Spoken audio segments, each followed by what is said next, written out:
Chapter 1 Sewer Talent. Link, it seems there's no fate between us. Through the haze of my hangover, my mind was muddled when a chilly feminine voice reached my ears. Hazily, I seemed to catch phrases like second year at Qinglong Academy, awakening talent, black iron rank, followed by a burst of raucous laughter as if I were in the middle of a bustling marketplace. My heart lurched. Wait, that wasn't my imagination. Someone really is laughing. Struggling against eyelids that felt weighted with lead, I fought the overwhelming fatigue pulsing from the depths of my brain and forced my eyes open wide with a vicious intensity. Then, I was completely baffled. The cramped studio apartment had somehow transformed into a vast plaza, and I stood atop a stone platform at its center. Below the platform, a group of young people in academy uniforms surrounded it, and the clamor came from their voices. In front of me, a pitch-black stone sphere hovered weightlessly, defying gravity, while my right hand inexplicably rested upon it. Retracting my hand in utter confusion, I cursed inwardly, what the hell is going on? Where's the biker chick I brought home drunk last night? How did my hand end up on this damn awakening orb? Wait, how do I even know this thing is called an awakening orb?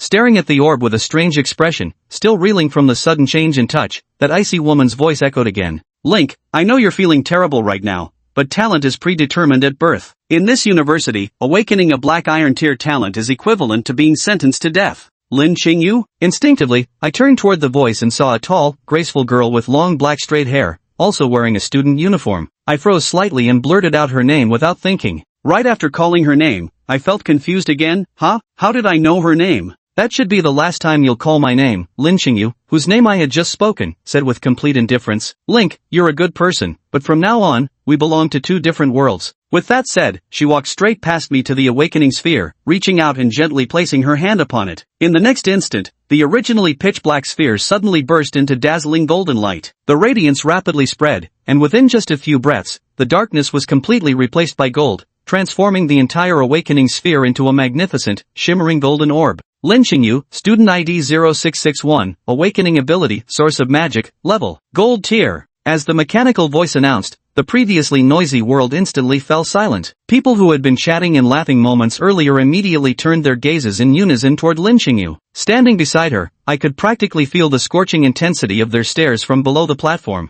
Junior, would you like to join our Lion Association? Our president is currently a bronze tier hunter at level 18. We'll give you a complete set of beginner bronze equipment if you join. You dare offer just a set of beginner bronze tier equipment? Is this all the sincerity the Lion Society can muster? The Junior, come join our Starfall department. We'll give you a level 1 silver tier staff right away. Moreover, our Starfall department is one of the strongest sophomore societies with ultra-high monthly chances to compete for raid instance qualifications. We'll gift a level 1 silver tier necklace. Ha, a pile of scrap metal you're offering. Junior, you should check out our Ironblood Society instead. Our president is none other than Zongheng Eastern Glory's #1 prodigy. He'd already become unbeatable academy-wide by third year. He's practically guaranteed to establish a war guild early. If you want to become a true powerhouse, don't hesitate, come to us. Lin Qingyu glanced at me calmly, her face quickly blossoming into a smile as pure as a white lotus, then gracefully descended from the stage only to be instantly swarmed by countless eager academic societies. After all, this was a golden tier ability. Even at Donghua University, one of the Federation's top institutions, such talent was 1 in 100. With proper nurturing, she could become a core member of elite combat squads in the future. There I stood, dumbfounded on the awakening platform, until an impatient instructor behind me shooed me off stage. Only then did I belatedly realize what had happened, my face frozen in stunned disbelief. So, how did I become a transmigrator? As night fell and everyone had left Dangjueshing Square, I sat there smoking 2 packs of cigarettes, still unable to figure out how I'd ended up time traveling. Memories of another life inexplicably surfaced in my mind, the unrecognizable news headlines on my phone, my youthful face from university days, and the professional panel that appeared whenever I silently called for it by closing my eyes. All of it told me this wasn't an illusion, not a dream. I had truly arrived in another world.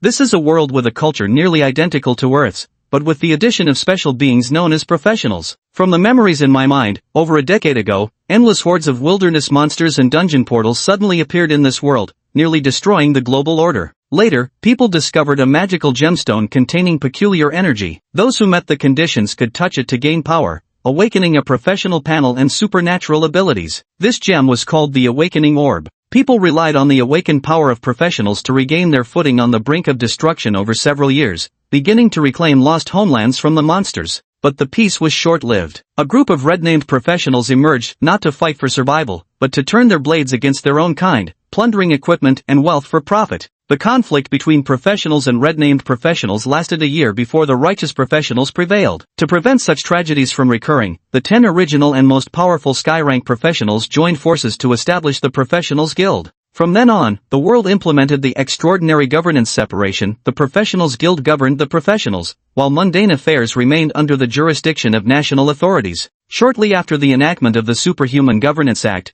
governments of various countries began large-scale collection and strict regulation of awakening orbs, formulating laws that prohibited private civilian use. Citizens wishing to become awakened had to pass assessments by the Professional Guild, gain admission to one of the recognized top 100 universities before the age of 18, and use the awakening orbs provided by these institutions to activate their career panels and awaken their talents, thereby becoming legal professionals. Those who illegally concealed awakening orbs and awakened without authorization would be labeled as illegal practitioners, subject to pursuit and capture by both authorities and the Professional Guild. After the world's order was re-established, it rapidly evolved into a flourishing professional civilization. Gaining university admission and becoming a legal professional was merely an insignificant first step on the path of a professional. In this world, the key determining whether a professional can become a hero wielding extraordinary power lies in the talent awakened when opening their professional panel. When touching the awakening orb and activating their professional panel, a professional will randomly awaken one innate ability from 9 major talent tiers: black iron, bronze, silver, gold, earth, sky, stellar, planetary, and stellar grade.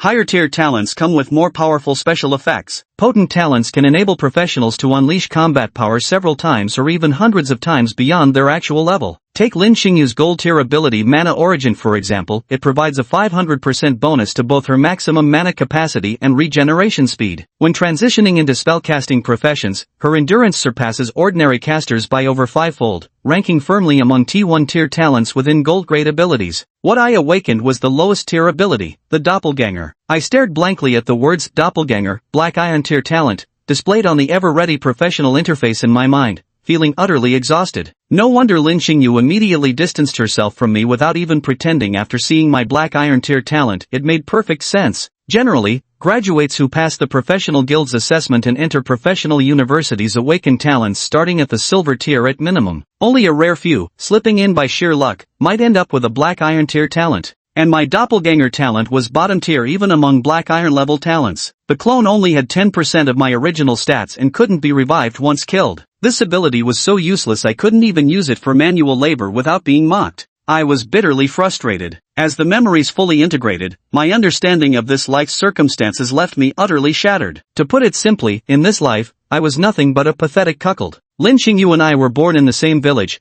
but her parents made their fortune early and whisked her away to the big city while young, whereas I grew up an orphan. When I was young, she once handed me a mango, and I've been unable to forget her ever since. For over a decade, she's occupied nearly all my thoughts. Fate granted me the chance to approach her. In middle school, my exceptional athletic abilities led the school to identify me as having potential to become a professional athlete. When the news reached my hometown, the villagers pooled their resources to enroll me in a private high school specializing in training professional talents, hoping I would become an outstanding athlete who could repay the community and transform our village's circumstances. Coincidentally, that very private high school was where Lin Xingyu was studying. What followed was a pitiful chronicle of desperate devotion. To win Lin Xingyu's favor, I voluntarily handed over all my school resources to her and scrimped on meals to convert the living expenses donated by villagers into potential-enhancing potions for her. This left my body chronically malnourished, completely destroying any chance of awakening high-tier talents. For a professional, whether one can awaken powerful talents depends not just on willpower and mental strength,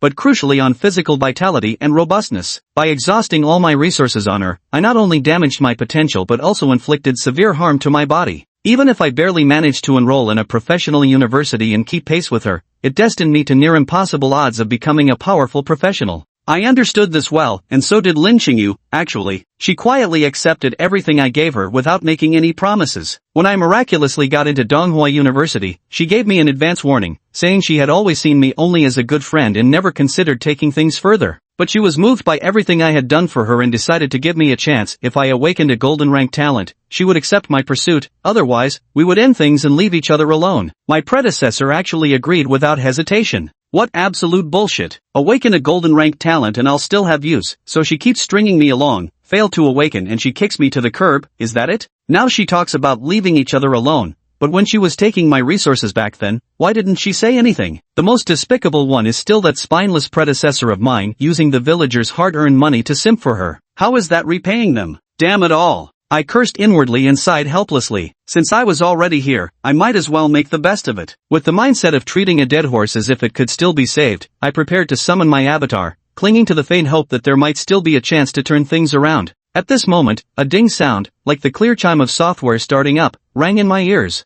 Strongest clone simulation system activating. Activation successful. Binding target, Link's clone. Level, 1. Experience, 0 out of 100. Class, none. Divine talent, not applicable. Strength, 5. Constitution, 5. Agility, 5. Magic, 5. Free attribute points, 0. Talents, none. Equipment, none. Overall rating, none. Remaining simulation energy, 0. Simulation energy can be used to upgrade innate talents, replicate clone talents, exchange for additional simulation attempts, or redeem simulation rewards. It can be obtained by recycling real-world equipment and items. Remaining simulation attempts, 1, recovers naturally by 1 per year. Can also be exchanged using simulation energy. I stood in stunned silence for a long moment, digging at my ear incredulously as if I'd misheard. But then, a luminous interface materialized in my field of vision, asserting its undeniable presence. A system? An actual system. What did I tell you? As a transmigrator,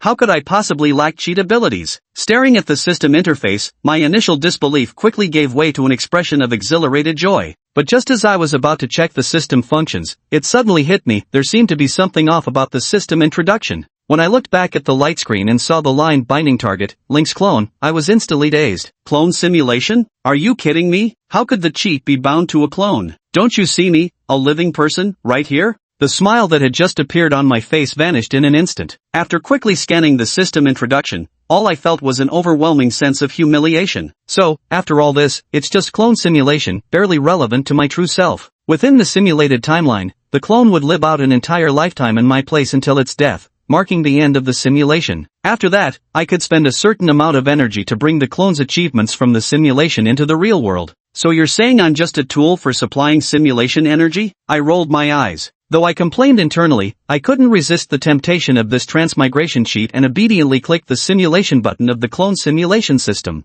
Ding! Remaining simulation attempts. 1. Please select simulation level. 1. Free simulation, no additional energy required. During this simulation, your clone will receive a random black iron tier talent as an innate ability. 2. Bronze tier simulation, consumes an additional 100 energy points for activation. During this simulation, your avatar will receive 1 bronze tier talent as an innate ability. 3. A silver tier simulation, locked, unlocks when avatar reaches level 20. For a gold tier simulation, locked, unlocks when avatar reaches level 30. 5. Earth tier simulation. 6th, sky level simulation. 7th, star level simulation. 8th, planetary level simulation. 9th, stellar level simulation, unavailable. Opens after reaching level 80 with your avatar. Holy shit, even stellar tier talents can be carried over? My eyes nearly popped out of my head. But glancing at the glaring 0 on the system panel's simulation value, I really had no choice. After all, I'm just a poor kid from the mountains, penniless, unable to afford simulation energy recharge, let alone tomorrow's meal. I choose free simulation. Ding! Free simulation activated. Cost, 1 simulation count. Remaining simulations, 0. Simulation begins. September 30, year 11 of the Awakening Era. On this day that weighs so heavily upon my heart, my doppelganger was born. My doppelganger received my gift, the Black Iron level ability, Enhanced Charge. Enhanced Charge, a Black Iron level talent. Upon mastering the level 1 basic warrior skill charge, it replaces it with the more powerful Enhanced Charge. What's even the point of having a talent like this? Seeing the randomly assigned ability of my doppelganger, my face instantly darkened, turning blacker than the bottom of a pot. Just like my Iron Tier ability doppelganger, the Iron Tier skill, Enhanced Charge, is also one of the sewer tier talents among numerous Iron Tier abilities that everyone avoids like the plague. Its only function is to upgrade the Iron Tier basic skill charge into the Bronze Tier warrior's basic skill Enhanced Charge. In other words, its effect is no different from that of a Bronze Tier skill book. Now, 10 years after the emergence of profession users, when the top tier human profession users have already reached the sky level, a single Bronze Tier skill book is worth only $10,000 on the market. This ability is worth barely 10 grand, utter trash. If an ordinary person randomly acquires this, they might as well announce their retirement. Compared to my sewer tier doppelganger, it's far worse. Fortunately, this is just a simulation. If I had actually awakened such a useless ability in reality,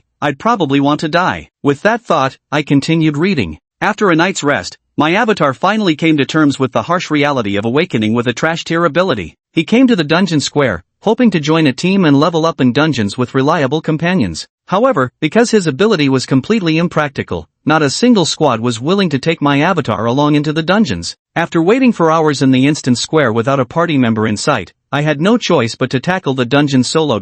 Ding, my doppelganger has entered the East China University exclusive level 1 dungeon, Bandit Village. Soloing dungeons. Seeing this, my recently calmed emotions stirred once more. This was the most tragic aspect for those who awakened with trash tier talents. Their dungeon experience would be forcibly divided among all participants, and few were willing to team up with worthless, useless profession holders. This is also the reason why professionals who awaken sewer-related abilities rarely achieve success. With abilities that are utterly useless to begin with, and lacking team support, soloing dungeons not only increases the danger exponentially but also makes defeating the dungeon bosses outright impossible. If they don't want to die, their only option is to clear out the minions and exit the dungeon. But with over 95% of a dungeon's rewards concentrated on the boss, this cycle naturally widens the gap between him and other professionals. It's tough, I sighed, feeling somber. As expected, the subsequent simulation unfolded exactly as I'd predicted. Chapter 3, The Firewood Axe. Without teammates to assist him, the newly entered dungeon clone struggled desperately even against the lowest level bandit minions, narrowly escaping death on multiple occasions. Fortunately, the monsters in the level 1 dungeon weren't too bright. After a fierce battle, my shadow clone managed to ambush them successfully.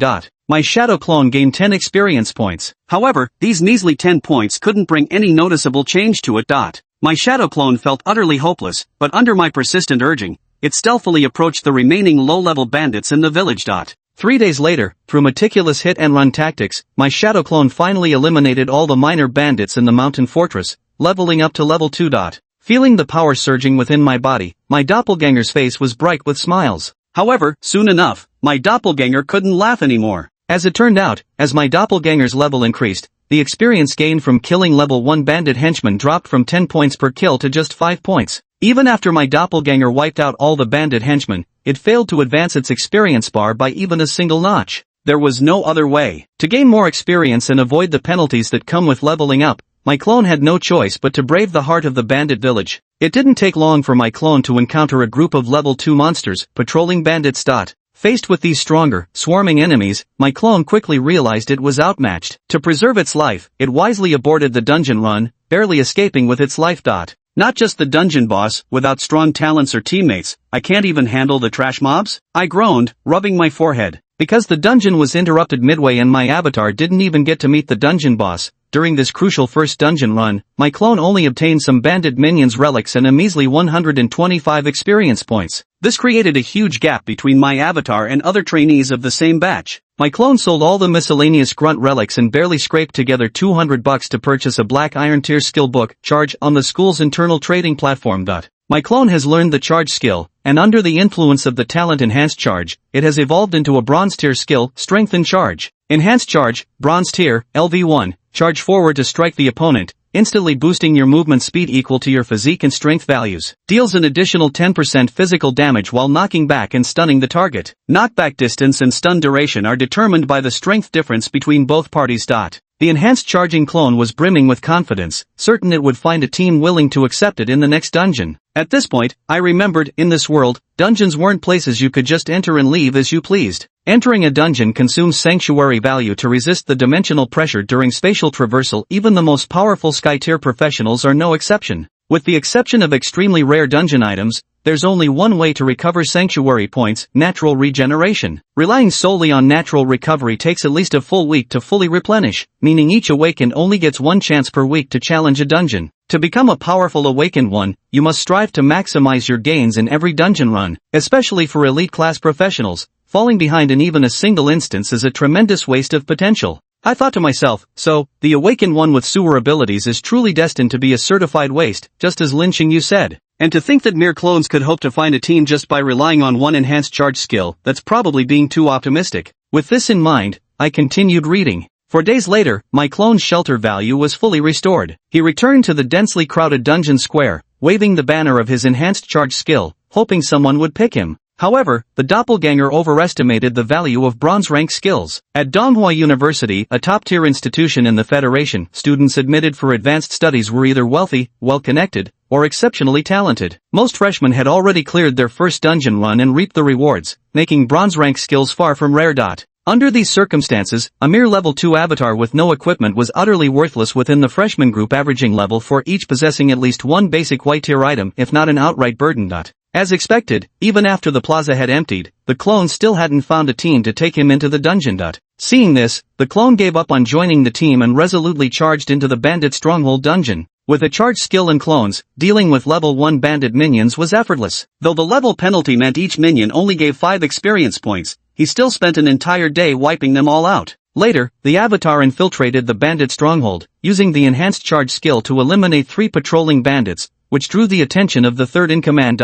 The clone attempted to use the empowered charge skill on the third master, but upon realizing it only shaved off a sliver of health, decisively exited the instance. 2 dungeon runs and I still haven't leveled up to 3, didn't even drop a single white tier piece of equipment. Meanwhile, look at those elites who can form teams and join guilds. They reach level 4 plus on their first run, even get bronze or silver tier gear from their guilds. Who knows how overpowered they'll be after 2 runs. Reading this made my teeth ache. This is truly the gutter level charge ability of the sewer tier, the absolute worst of the worst. Thank goodness it's just an ability gained by my simulated clone. If I'd actually obtained such trash in real life, I'd completely lose my motivation to strive. From then on, every 7 days, the clone would independently enter the bandit village dungeon. The gap between the clone and his classmates kept widening. On the eve of the final exams, having just reached level 6, he received an informal expulsion warning from the dean. The dean told him he was the only student in all of Donghua Academy who hadn't completed his class advancement. Even the second to last ranked student had succeeded. If he couldn't complete his class advancement before finals, he'd be forcibly expelled. The clone remained unmoved, continuing to challenge the bandit village dungeon every 7 days. Finally, after the 20th attempt, the clone defeated the third-in-command in a solo duel and obtained its first bronze-tier equipment, third-in-command's hatchet. Third-in-command's hatchet, level 3, bronze-tier equipment, strength plus 5, agility minus 1, attack deals 20 additional bleed damage. The clone leveled up to level 8. Having obtained bronze-tier equipment, the clone confidently went to challenge the second-in-command. After a fierce battle, realizing he was no match, he hastily retreated from the dungeon. Though the clone still wanted to stubbornly battle the bandit stronghold until he could kill the boss, his failing interim grades got him expelled by the dean. As he left, the clone caught sight of Lin Qingyu, my true love for whom I'd sacrificed everything. Now a full-fledged mage at level 15, her eyes no longer held any trace of me as she nestled in a burly man's arms, laughing enchantingly. So she can smile that tenderly too? The clone marveled incredulously before shuffling away like a stray dog under the mix of scornful, pitying, and disdainful gazes, leaving behind the illustrious Donghua University. Though the avatar hadn't lost its fighting spirit, without the stable dungeons of Donghua University to rely on, it had no choice but to venture into the wild to battle wilderness monsters of unpredictable levels. Wilderness monsters roam the real world, unrestrained by dungeon rules, scattered across the land. They cannot be permanently exterminated, as they return periodically to wreak havoc once more. Unlike dungeon monsters, their levels, skills, attributes, and abilities are unknown. Without powerful identification skills, uncovering all their capabilities is nearly impossible. Moreover, the wilderness occasionally spawns monster lords whose strength far surpasses even dungeon bosses. Their attributes are tens or even hundreds of times greater than those of regular players, requiring armies or warbands to oppose them. Ordinary individuals or small teams who encounter them face almost certain death. Of course, wilderness monsters also have their advantages. They yield more experience and rewards than dungeon monsters of the same level. Moreover, in the real world, you don't have to wait for shelter values to recover before challenging them. As long as your stamina and energy hold out, you can hunt them endlessly. However, hunting them is extremely dangerous. Apart to lone operators like my avatar, those rogue professionals with no dungeons to enter, only powerful battle groups and armies, assigned by the Federation, undertake pioneer expeditions. 17th year of the Awakening calendar, June. After countless life and death battles, my avatar finally reached level 10. But as a solo player with no money to hire mercenaries, my avatar had no way of completing the job change quest. He could only make money by hunting low-level monsters in safe wilderness areas. Until May 5th, 18th year of the Awakening calendar, when the city broadcast announced that the Ironblood War Brigade would begin clearing the monster zone where I was located. Countless freelance professionals were overjoyed. The brigade's clearing operation meant the entire monster zone would be swept clean. While the monster lords were primary targets, countless elite monsters, worthless to the brigade but literal walking vaults to freelancers, would slip through the net. If one could bag just one elite monster, even if it dropped no equipment, the bountiful EXP would equal dozens of days' work for a freelancer. Granted, the risks were enormous, but not a single wilderness freelancer lacked courage. My avatar was also one of these reckless civilian hunters. 7 years of hopeless struggle had filled him with desperate courage. Hearing news of the war group's expedition, he joined the scavenging team without hesitation, becoming one of those civilian hunters who valued money over life. Lady Luck finally smiled upon me. On the third night after joining the scavenging team, the Iron Blood War Group successfully hunted down a level 5 monster lord. As the monster lord fell, the elite monsters guarding it scattered in all directions. Most Iron Blood War Group members were above level 15 and disdained pursuing these elite monsters that averaged only level 5. Seizing the opportunity, I tailed one elite monster that had suffered multiple attacks and was clearly on its last legs. The wilderness elite monster was far stronger than I had imagined. Even cornered in 5 levels below me, its dying counterattack nearly obliterated my doppelganger. I almost lost my life completely. Fortunately, my years of wilderness experience endowed my avatar with formidable combat will and extensive battle expertise. In the critical moment, my sole innate ability, Enhanced Charge, played a pivotal role in reversing the tides of battle. With the suppression of level and strength, the Enhanced Charge successfully interrupted the elite monster's final skill activation. The elite monster collapsed with a thud, leaving not a single patch of my skin unscathed, and my health plummeted to its lowest. Yet, my heart leaped with joy as I spotted a brilliant white glow emanating from its lifeless body. An item dropped. This was the only thought in my mind at the moment. Dragging my nearly exhausted body, I mustered all my strength to grab this white glowing item, finally revealing its true form on the profession panel. It turned out to be the Ring of Radiance, level 5, Earth grade, with a magic power requirement of 35. Its attributes were plus 10 magic power, plus 10 constitution, and plus 10 strength. Its special ability was Radiance Heal, which could be cast twice per day, instantly restoring 15% of the user's maximum health and cleansing Earthgrade or below negative status effects, with a cooldown of 90 seconds. This was an Earthgrade accessory capable of percentage-based maximum health restoration. Despite being only level 5 with modest base attributes, its additional skill was simply overpowered, remaining substantially valuable even to Skygrade powerhouses. I originally intended to keep it for myself, but after calming down, I made the rational choice. I entrusted the Ring of Radiance to the renowned Tianyu auction house in the country, and it ultimately fetched a staggering price of 12 million. With the money, I hired the most professional power leveling team, successfully transitioning to a bronze tier warrior, and even purchased a powerful silver tier set, the Blood Knight armor. Though I was nearly 30, my fighting spirit remained undiminished. Armed with superior equipment, I quickly gained the recognition of a team of civilian professionals and became a wilderness roaming freelance warrior. Just as I thought my life was about to turn around, on the plains of the 3rd District, I encountered the suddenly spawned level 10 wilderness overlord, the Minotaur Lord. Facing its unmatched power, both I and the civilian professional squad were instantly wiped out in our first encounter. My life ended on January 11th, year 19 of the Awakening Era. This simulation has concluded. I may retain the following rewards for my avatar. 1. Talent, Enhanced Charge. 2. Level 10 Clone Attributes. 3. Blood Knight Armor Set. I could only choose one of them for free. To unlock extra rewards would require spending simulation energy. What? Died right when the comeback was about to begin? I stared blankly, utterly speechless.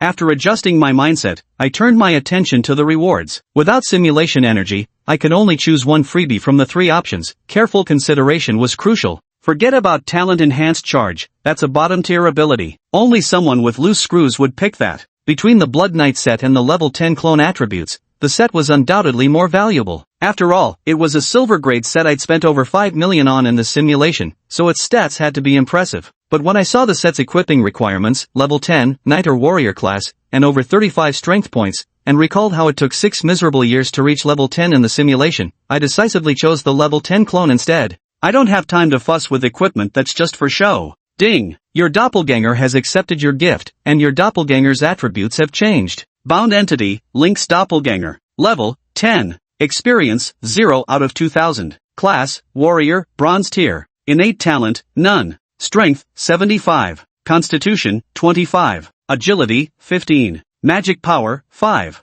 Equipment, none. Overall rating, none. Remaining simulation energy, 0. Simulation energy can be used to enhance the talent level of the main body, replicate clone talents, or exchange for clone simulation attempts or simulation rewards. Simulation energy can be obtained by recycling equipment and items in reality. Remaining simulations, 0. Simulation attempts automatically replenish once per year and can also be exchanged for with simulation energy. Is this the legendary naked warrior? Seeing my clone's new stats, my eyelids twitched with mixed feelings, both joy and helplessness. The frustration came from the fact that only raw attributes carried over, while none of the skills I'd learned or equipment acquired during the simulation transferred. The silver lining was that even without gear, the level 10 stats and class advancement bonuses made my clone formidable. At this rate, even freshly awakened Earth-grade talents wouldn't stand a chance against it. As for those with lower-tier talents, they'd need more than just a short while to close the stat gap after my first advancement. Rising from my deathbed in shock, turns out I'm the cheat? Not gonna include me? Fine, I'll solo the dungeon myself. With a fierce grin, I strode into the dungeon plaza, heading straight for the void vortex leading to the bandit village. Entering level 1 dungeon, bandit village. Boom! With a deafening explosion, I casually scrolled through the school forum on my smartwatch without even glancing at the patrol bandits sent flying past me. With a flick of my wrist, I evenly distributed the 5 attribute points gained from reaching level 3 into Constitution and Magic. I've already chosen my future profession to be the team's beloved support, staying in the safest spot on the battlefield, so I won't have to step into the fight myself. As a level 10 Bronze Warrior's clone, he was practically a god of slaughter in a level 1 bandit village. Even elite mobs like patrol bandits only had 100 HP, they'd lasted most 2 punches from the clone.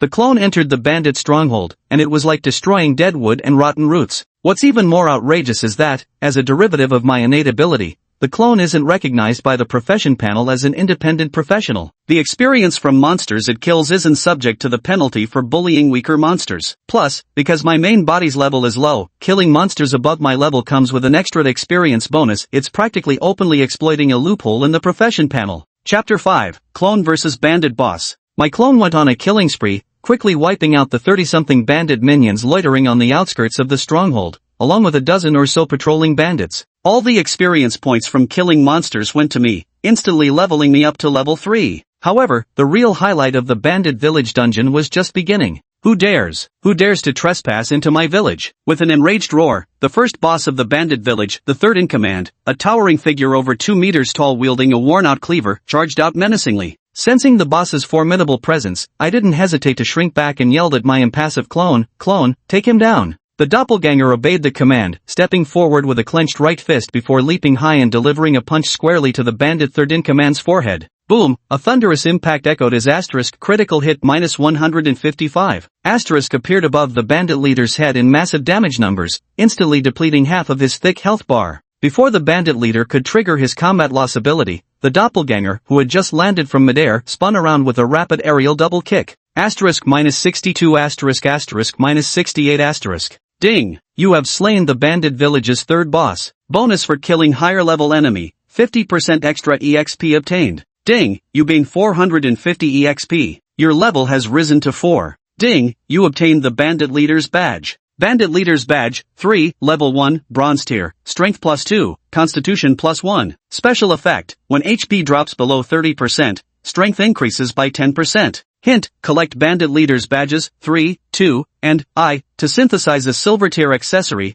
bandit stronghold master's insignia. Holy shit, 2 moves to kill a boss. Is this what they call level suppression? I trembled all over with exhilaration. The clone had no intention of stopping. In the simulation, it had cleared the bandit village dungeon over 20 times and knew every path here like the back of its hand. Without needing my orders, it charged straight ahead immediately after killing the third in command. Before long, I heard the sounds of intense fighting. By the time I caught up, I saw that my clone had already knocked the bandit's second in command, armed with a greatsword, flat on the ground. Thud thud thud. -199. -201. -204. Critical hit -412. After 4 consecutive punches, the health bar above the second in command of the village stronghold rapidly depleted. In the end, without even getting the chance to unleash his ultimate skill, he wretchedly coughed up a mouthful of blood and collapsed with a thunderous crash. Ding! You have slain the boss second in command of the bandit stronghold. This kill qualifies as a cross-level slaying, granting an additional 50% experience bonus.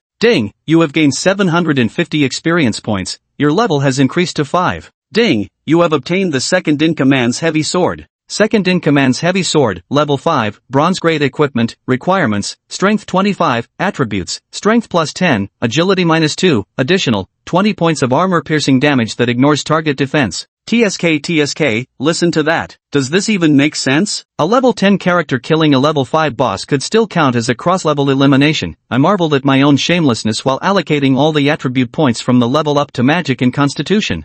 Feeling the immense surge of vitality and magic rising within me, I stepped into the final battleground of the bandit village, the gathering hall, with my clone in tow. No sooner had I taken my stance than the final boss of the bandit village initiated its cutscene. A massive figure, clad in leather armor and wielding a giant spiked club, slowly rose from the chieftain's throne. From the darkness, a pair of crimson eyes flashed open, glaring viciously at me, the intruder. Heavy breathing accompanied a thunderous roar that shook the entire gathering hall. Who are you? How dare you trespass into my village? Where are second and third? Why didn't they stop you? Or, Bandit Village Chief Boss. Level, 6. HP, 10,000/10,000. Such a massive health bar? My face turned green at the sight of it. As expected of the final boss, even at level 6, its stats were unbelievably high. No wonder my clone spent an entire semester in simulations without defeating it. This final boss was on a completely different level compared to minor bosses like the second and third leaders. While the first leader was delivering his opening speech, I quickly traded the newly acquired greatsword to my clone.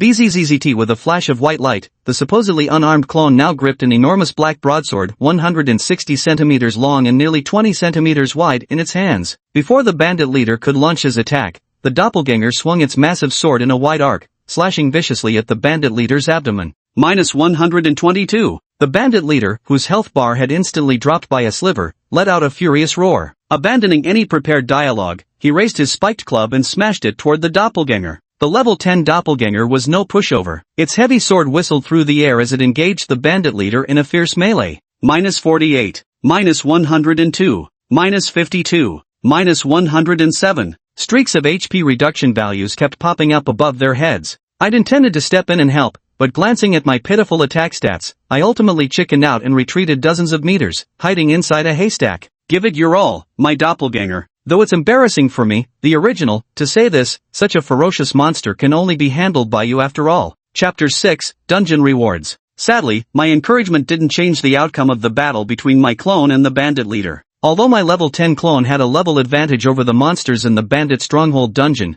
granting about a 4% damage bonus due to level suppression, but the bandit leader's health pool was simply too massive. While possessing the attributes of a first-tier warrior, the clone lacked even basic skills, with entirely empty talent slots and equipment slots. Facing the bandit leader's regular state, the clone could still rely on combat skills and evasive maneuvers to hold its own. But once the boss's health dropped to 70% and entered its second phase, the relentless barrage of area of effect attacks immediately overwhelmed the duplicate. The boss is still the boss after all. Even with level suppression, going solo is still too much of a struggle. Standing safely in the rear enjoying the show, I smugly spouted a few insensitive comments without lifting a finger. Seeing my clone's health bar drop to a dangerous level, I hesitated no longer and swiftly exited the dungeon. The moment I exited the instance, the surrounding scenery instantly shifted, and a blood-red, black background chat box slammed into my field of vision. Instance challenge failed. I don't need your reminder. I waved away the annoying profession panel notification dismissively. Though I failed this challenge, I cleared the dungeon solo. Even if I didn't defeat the boss with the richest rewards, hoarding all the loot by myself means my gains far surpass what ordinary team-playing professionals get when splitting rewards. First, my level. After killing the bandit lieutenant, I've reached nearly level 6 from level 5. According to my clone's simulation data, even if rookie teams perfectly clear the bandit stronghold dungeon,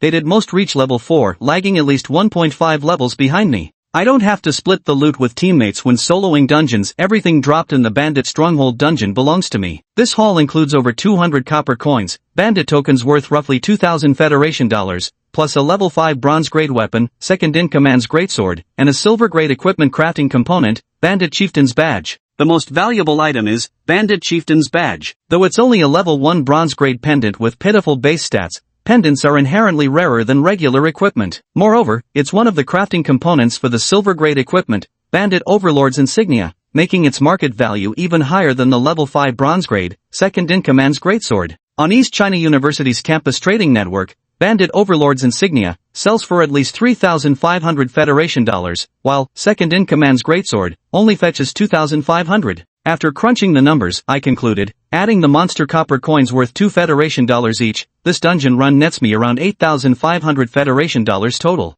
I couldn't help but gasp in shock. For someone like me who came from a poor mountain village, 8,500 federal coins was no small sum. It used to be enough to cover my living expenses for an entire semester. But now, with me clinging tightly to my clone's coattails, a single dungeon run yielded such a huge haul. However, being a professional dungeon racer wasn't exactly a lucrative career. Taking the standard 10-person team composition for raiding the Bandit Village dungeon as an example, the average professional would only earn about 1,500 federal coins per run. That might sound like a lot, but with the slow recovery rate of sanctuary value, most professionals could only enter dungeons 4 times a month at most. When you did the math, the earnings from low-level dungeons like the Bandit Stronghold were actually worse than manual labor at a construction site. Moreover, professionals require a vast amount of equipment, skills, and money to arm themselves, and most of the dungeon proceeds end up being spent right back on dungeon runs. The reason I managed to secure a reward worth 8,500 Federation coins without defeating the final boss, the Bandit Chief, was because I relied on my doppelganger to solo the dungeon and kept all the rewards for myself. I quickly kowtowed to the doppelganger in my mind. After the mental kowtow, I found myself stuck again. Although I'm a cheater who's unlocked the system, my sanctuary value recovery rate is the same as regular professionals. It would take about a week to restore enough to enter another dungeon. During this time, I either wait at school for the shelter value to naturally recover, or challenge wilderness monsters like my simulation clone. Forget it, I'd better find a way to accumulate some simulation points to help my clone get another simulation session. Challenging wilderness monsters is too dangerous, with high-level beasts roaming everywhere. My clone's current strength doesn't give me any sense of security. The simulation system is indeed powerful, but this year-long cooldown is unbearable. I recalled what the system panel mentioned. I could exchange dungeon items or equipment for simulation points, then use those points to purchase additional simulations. I opened the clone system panel and dragged the bandit minion token obtained from the dungeon onto it. Chapter 7 Bronze Level Simulation. System notification, detected dungeon items, bandit underling tokens *30, patrol bandit tokens *15, total recycling value, 60 simulation energy points, 30 from bandit underling tokens, 30 from patrol bandit tokens. Confirm recycling? Yes/no? One bandit underling token is only worth 1 simulation energy point? Even patrol bandit tokens are just 2 points each? I froze momentarily, unsure about the simulation system's pricing standards. Without rushing to confirm the recycling, I instead placed the second-in-command's greatsword on the interface. System notification, detected level 5 bronze tier equipment. Recycling value,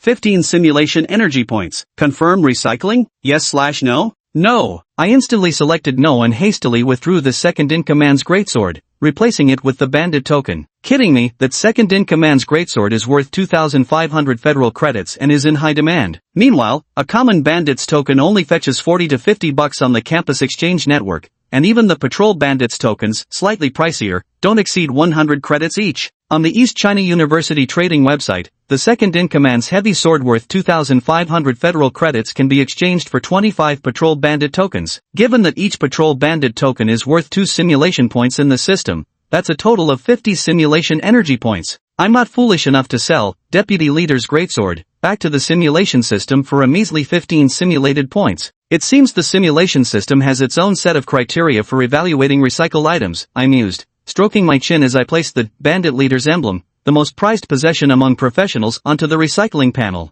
Seeing that the recycling price was 3 points lower than second-in-command's greatsword, with only 12 simulation points, I immediately took down Bandit Leader's emblem and relisted on the school's trading network at the lowest price in the entire academy, 3,399 Federation credits. In less than 10 seconds, an email notification dinged on my smartwatch. Ding. The item you just listed has been sold. Please check your transaction payment promptly. 3,399 Federation credits, minus a 1% campus trading network service fee, leaves me with 3,365 Federation credits. Enough to exchange for 33 patrol bandit tokens and recycle 66 simulation energy points. Back and forth, I've gained an extra 54 simulation points. You sneaky system, trying to trick me out of my simulation energy. I silently patted myself on the back for my quick thinking. I proceeded to list the copper coins dropped by the monsters and the second-in-command's greatsword on the trading network at bargain prices, exchanging them for bandit tokens that were useless to most professionals. In total, I obtained 40 patrol bandit tokens and 20 underling bandit tokens, just enough to be worth 100 points of simulation energy.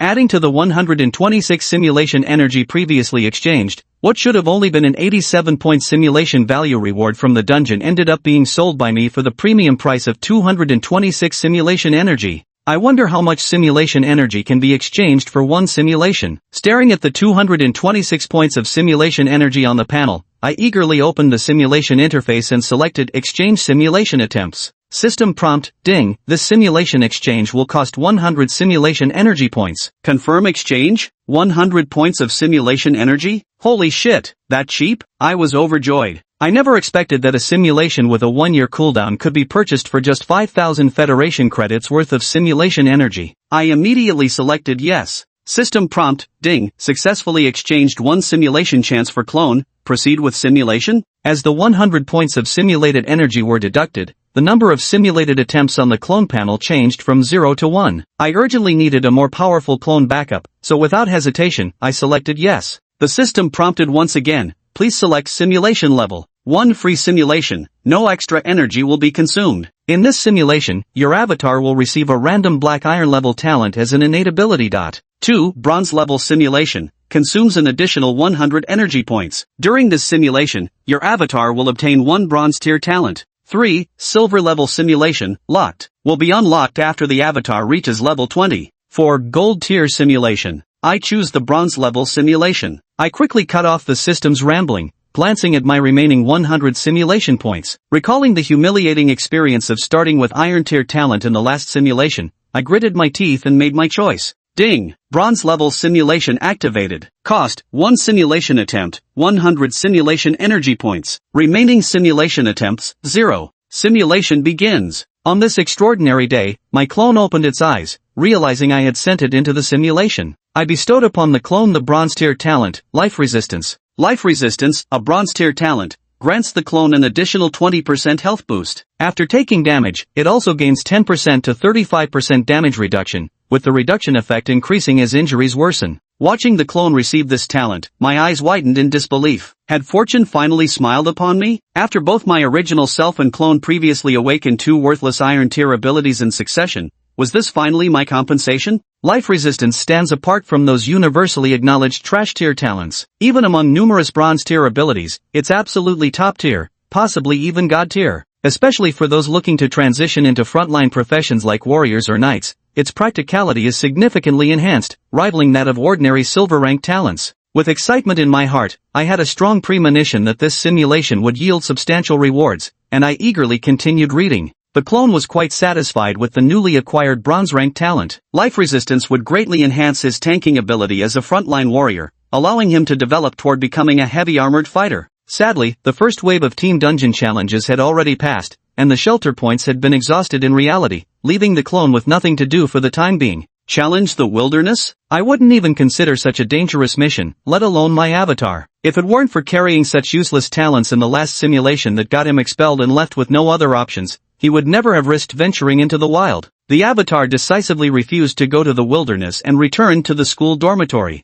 In the following days, the avatar enrolled in all theoretical courses, devoting himself to studying the strategies for various dungeons at Donghua University, and finally set his next target on the level 5 dungeon, Goblin Tribe. My face darkened as I sneered, "Huh? Have you lost your mind? You haven't even cleared the level 1 bandit stronghold dungeon yet, and now you think you can take on a level 5 dungeon? That's pure overreach." To my surprise, the clone's information in the simulation began updating, seeming to refute me. It claimed it wasn't being overly ambitious. This clone was different from before. Having completed his first class advancement, he was now a level 10 bronze tier warrior. Coupled with his innate life resistance talent, he had become the most sought-after top frontline fighter among freshmen in the simulation. Even Lin Qingyu, the campus goddess who coldly rejected me in reality, the one I longed for but could never attain, started sending ambiguous messages to my clone after learning about his awakened life resistance talent. The prompt explained that in the simulated world, the clone would completely replace my identity. Though in reality I remained a weakling who awakened the worthless black iron tier talent sewage system, my simulated clone was a genius warrior who awakened the powerful bronze tier talent life resistance. People's attitudes toward him would continuously shift based on his performance and innate gifts. Green with envy, I shouted, "So what you're saying is, while I'm a pathetic loser everyone scorns in reality,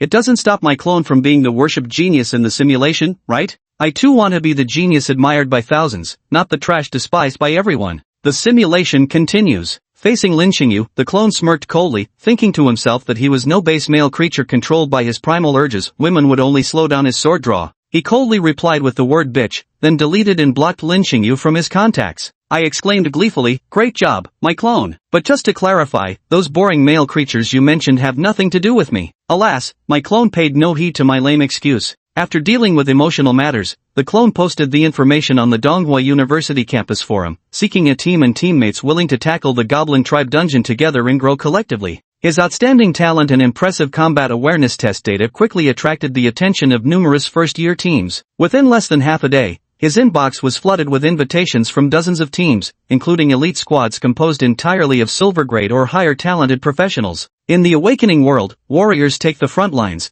resulting in the highest mortality rate among all professions. Therefore, unless their talents align perfectly, most prefer to switch to ranged professions like mages or archers. This leaves warriors scarce in the team recruitment market, leading many teams to lower their standards by accepting bronze-grade or even iron-grade talented warriors. However, for warriors, joining a silver-grade team means stronger teammates but also greater challenge intensity, making them more prone to becoming cannon fodder. After careful consideration, the avatar declined invitations from silver-tier teams and chose the well-equipped bronze-tier team Scarlet that perfectly matched his abilities. The current 6-member team consists of a trainee knight, trainee scout, trainee mage, trainee priest, and trainee archer. With the avatar's bronze warrior joining them, they'll form a golden configuration. They plan to later add a semi-tank frontliner to complete this versatile combat squad. I replied to Team Scarlet's message, accepting their offline invitation for our first team meeting at the school cafeteria. My name is Link, 19 years old, 180 centimeters tall, weighing 74 kilograms, a bronze-tier warrior from Class 3 of the Azure Dragon Academy at Donghua University.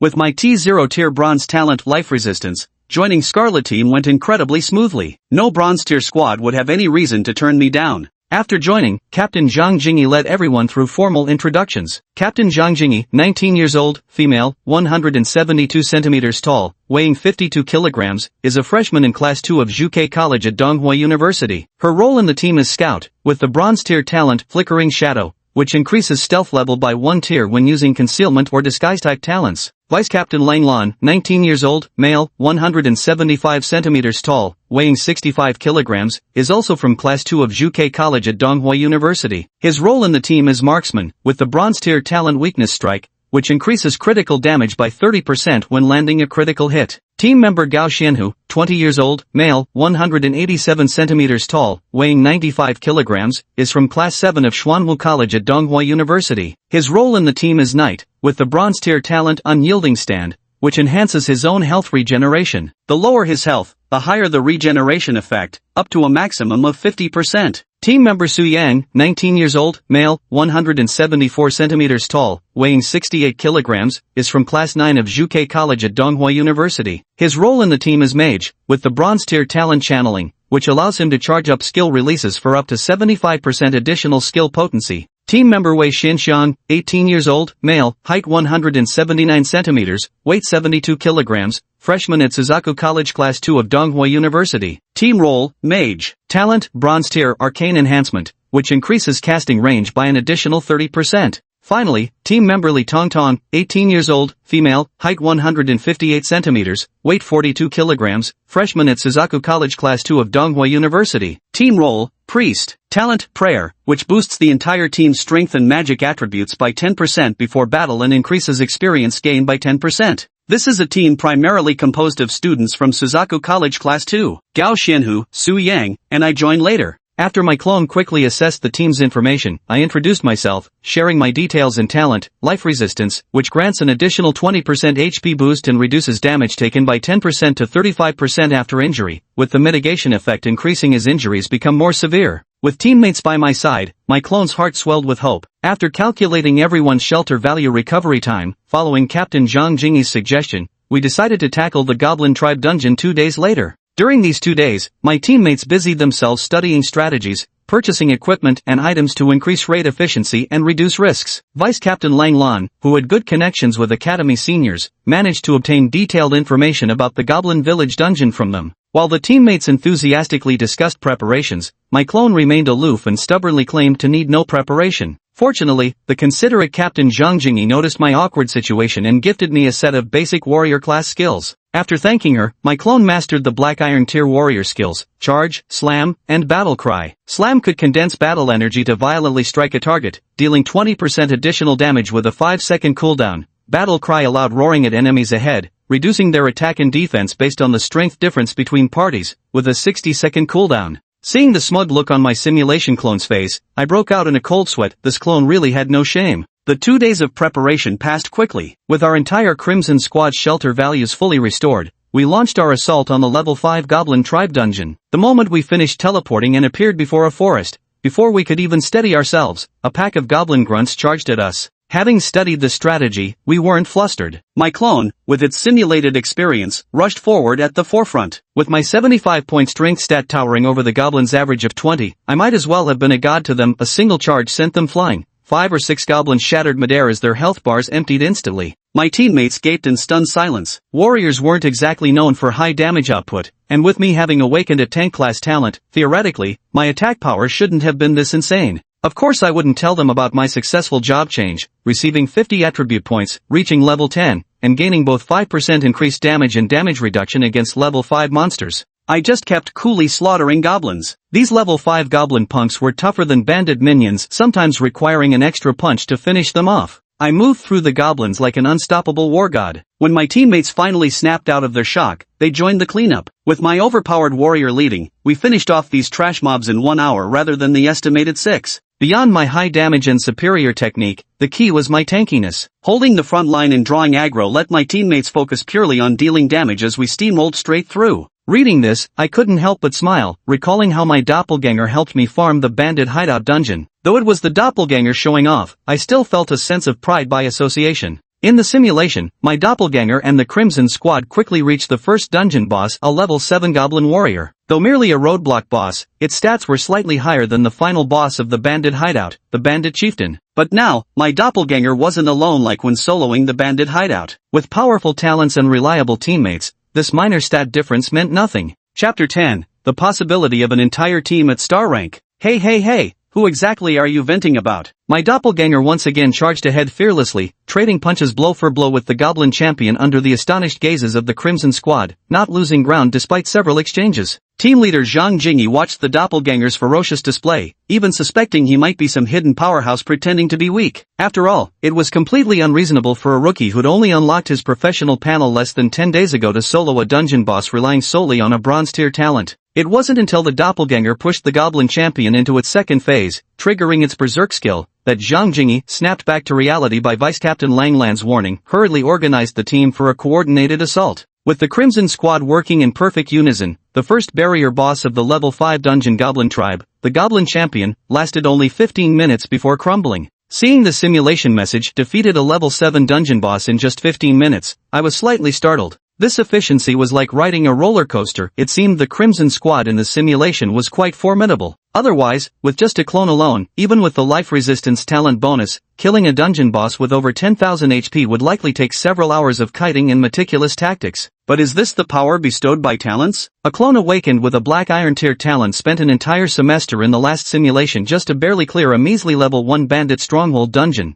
Yet in a squad where everyone has bronze tier talents, their second attempt already targeted a level 5 dungeon. If even a bronze tier squad is this strong, how absurdly powerful wouldn't teams of silver, gold, or even earth and sky tier awakened talents be? You might be able to clear all the campus dungeons in just one semester. As for a team composed entirely of star tier talent bearers, I wouldn't even dare to dream of it. Looking across the entire federation, no organization could assemble a squad entirely made up of star tier talent professionals, not even the smallest 5-person team. Professionals who awaken star tier or higher talents are exceedingly rare. At top tier institutions like East China University, those with gold tier talents are already the elite coveted by major clubs. Take my crush, Lin Qingyu. The moment her gold tier talent was confirmed, countless clubs rushed to recruit her. Therefore, teams entirely composed of gold tier talents are already extremely rare. They're elite squads. Teams of earth tier and sky tier talent holders are super aces, capable of bolstering super battle regiments and negotiating with the federal government. As for the freaks with star-tier talents, only a handful emerge globally each year. Once confirmed, their awakening shakes the world and elevates their nation's international influence. In reality, those with stellar-tier talents are the absolute core of any team, enjoying the privilege of first pick on resources and team profits. Expecting them to lower themselves to be second in command or ordinary members is nothing short of a pipe dream. Therefore, it's nearly impossible for a squad composed entirely of stellar-tier talents to exist. They excel far more by each leading their own teams, just as top scientists rarely collaborate directly but instead head separate research groups. Too many elite talents gathered together would only result in wasted resources. Fortunately, for me, stellar-tier talents are nothing special. According to the system's simulation rankings, once my clone reaches level 60 or above, I can spend simulation energy to have the clone carry out a stellar tier talent simulation. When it concludes, I can choose that talent as a reward, permanently retaining it on the clone. I can even copy it from the clone onto myself, becoming a stellar tier talent holder. In other words, sooner or later, I'll become a super genius. Both my clone and I will wield stellar tier talents, and together, we'll wreak unstoppable havoc. I'll handle the chaos, and my clone will handle the slaughter. What a pity I only have one doppelganger. If I had a few more, I could establish the world's first star-ranked squad. Just as I was indulging in this fantasy, a system notification suddenly rang in my mind. Ding! To increase the number of doppelgangers,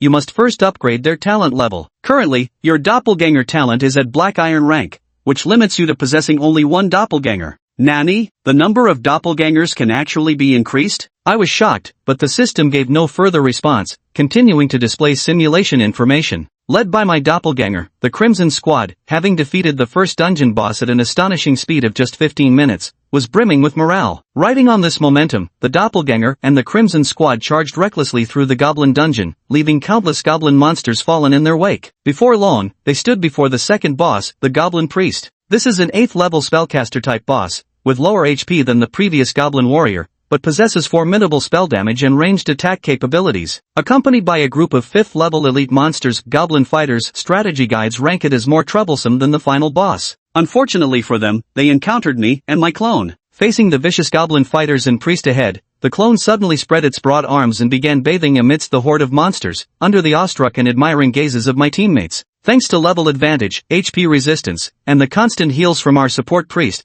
the clone single-handedly tanked most of the damage. The designated main tank, Night Gao Xianhu, only needed to intercept the stragglers, allowing the rest of the team to unleash their attacks freely. After a grueling 20-minute battle, as the goblin fighters fell one by one, the now isolated goblin priest reluctantly joined the ranks of those slain by our hands. The teammates lavished praise on the avatar without hesitation, filling the screen with endless awesome surrounding him. Chapter 11 Equal distribution. Faced with my teammates' praise, my clone maintained its usual aloof and unapproachable demeanor on the surface, but inwardly, its vanity was practically bursting at the seams. I watched the spectacle with a face full of exasperation. After effortlessly defeating the most troublesome goblin priest boss, the final boss, the goblin chieftain, naturally wasn't much of a threat either. Although this goblin chieftain was as high as level 10, with damage and health far exceeding the previous two bosses, so much so that even clones with innate life resistance couldn't withstand its ferocious attacks. But it stood alone, while Shadow Clone had 6 reliable teammates behind him. When the Shadow Clone couldn't withstand the damage, he alternated with Night Gao Xianhu to share the burden. When health dropped, the little priest cast healing spells. The Shadow Clone didn't even need to think much about counterattacking. The mage, scout, and archer launched attacks against the boss on his behalf. Through flawless coordination between Shadow Clone and the Crimson team, the lone goblin chieftain ultimately couldn't escape being ganged up on. It unwillingly gave up its life, dropping a large amount of items and equipment. Ding! Your Shadow Clone has successfully cleared level 5 dungeon, Goblin Tribe. Now comes the loot distribution phase. Seeing this, I quickly straightened up. I knew that many well-coordinated teams ultimately parted ways on bad terms, with the root cause being unfair distribution. How loot is divided largely determines how far a team can go. With the Goblin Dungeon cleared, both the Doppelganger and the Crimson Squad members reaped substantial rewards. However, due to the level penalty, the Doppelganger didn't gain much experience, not even enough to reach level 1, but the loot dropped by the 3 bosses and numerous Goblin minions still represented an astonishing windfall for someone starting from nothing. The downside of dungeon partying also became apparent. Where the Doppelganger could previously hog all the rewards, now he had to split the loot equally with teammates. I was concerned about whether the Crimson Squad would distribute fairly, and the Doppelganger was equally attentive to how the division would proceed. There were no unified rules for loot distribution. Each adventurer team had its own method based on circumstances. Some teams rolled dice to determine ownership, some had the leader allocate shares according to contribution, some held internal auctions where the highest bidder won, and there were even cases where the leader took everything. Fortunately, the allocation method of the Crimson Squad was something my clone could accept: equal distribution. Zhang Jingyi told everyone that each member of the squad was indispensable and completely equal. In this dungeon, the clone played a bigger role, but the others also contributed value. As teammates, we shouldn't argue over who contributed more or who was useless. That would harm unity. This wasn't the allocation method the clone had hoped for, but it was still acceptable, because the clone understood that the reason he could play such a significant role this time was simply due to his level surpassing the dungeon's requirements and the extra stats from his first job advancement. But these advantages wouldn't last forever. As the squad progressed, the advantages brought by levels and job advancements would gradually diminish. By then, the clone, despite having the life resistance talent, would no longer hold any other advantages. While his teammates at least had families, some even came from wealthy backgrounds like Zhang Jingyi, who could casually give 3 Black Iron Tier warrior skill books worth nearly 1,000 yuan. She was clearly from a well-off family at the very least. Family background often outweighs talent disparity, it's a harsh reality. The clone knew he would gradually become mediocre, so absolute equal distribution might not be a bad thing for him. That's why he didn't object and silently accepted Zhang Jingyi's decision. Seeing that the clone stayed silent, Zhang Jingyi secretly sighed in relief. After all, she knew this decision disadvantaged him. Given his exceptional talent and formidable combat ability, had he challenged her, she wouldn't have known how to handle it as team leader. Fortunately, the clone didn't oppose it, which earned him some goodwill and gratitude from Zhang Jingyi. She even started seeing him as a magnanimous man. Humph, him? Magnanimous? I curled my lips in disdain. Next came the division of the spoils. According to the average recent transaction prices on the school's internal website, the total loot harvested from this Goblin Tribe dungeon was valued at 32,750 federal credits. Under the per capita distribution rule, each person is entitled to 4,678.57 Federation credits or equivalent spoils of war. The avatar selected a bronze tier skill book titled Bully worth 2,000 Federation credits, along with a level 5 bronze tier weapon valued at 1,600 Federation credits. Additionally, they received a wire transfer of 1,278.57 Federation credits. Ding! Your doppelganger has mastered the bronze tier skill, Bully. This skill deals additional damage equal to 1% of the level difference against targets lower than yourself, while also reducing incoming damage by 1 point per level difference from lower level targets. The maximum damage increase or reduction cannot exceed 30%. Passive effect, no cooldown.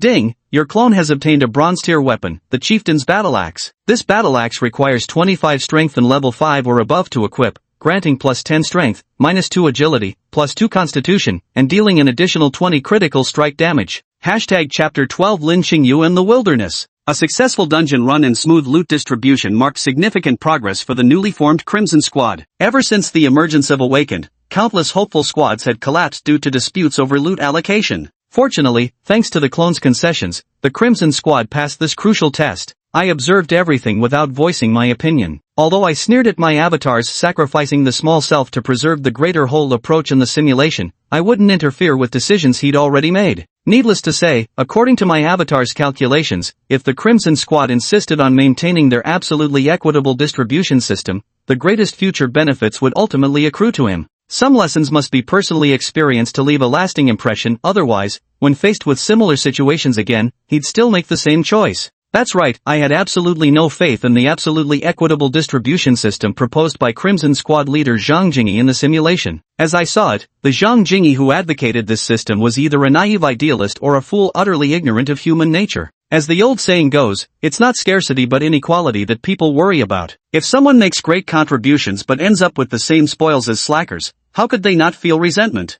Once or twice might be overlooked, but if rewards never match contributions, if excellent and poor performers receive the same compensation, who would fight tooth and nail for the team? Perhaps nothing seems amiss in ordinary times, but once the team suffers major setbacks or internal conflicts erupt, the resentment accumulated under such a system of absolute equality will detonate all at once, blowing the entire team to smithereens. Of course, nothing is absolute. What if everyone in the Crimson Squad were selfless saints, treating each other as brothers without caring about gain or loss? Although the probability is extremely low, it's not entirely impossible. So I won't express an opinion to avoid being proven wrong. Simulation continues. With the successful subjugation of the Goblin Tribe, my doppelganger and his Crimson Squad stood out among their peers, becoming one of the few bronze-tier teams at Donghua University's freshman level to clear a level 5 dungeon on just their second attempt. Even the academic dean who had previously schemed to expel my doppelganger stopped talking about dismissal this time. Instead, he encouraged the clone to strive bravely and become a pillar of the nation in the future. The doppelganger inwardly scoffed at the dean's sudden change in attitude, but playing it smart to avoid immediate trouble, he put on an inspired expression that greatly pleased the dean. Meanwhile, my goddess Lin Xingyu sought out the doppelganger in private, tearfully asking why he'd blocked her. Though she'd said we'd go our separate ways if I didn't awaken a gold-tier talent, she never mentioned cutting off friendship entirely. She even claimed she was almost ready to accept my presence in her life if only I'd help her one more time. Fortunately, the doppelganger felt nothing for Lin Xingyu. Faced with her crocodile tears, he simply replied coolly, "None of your damn business."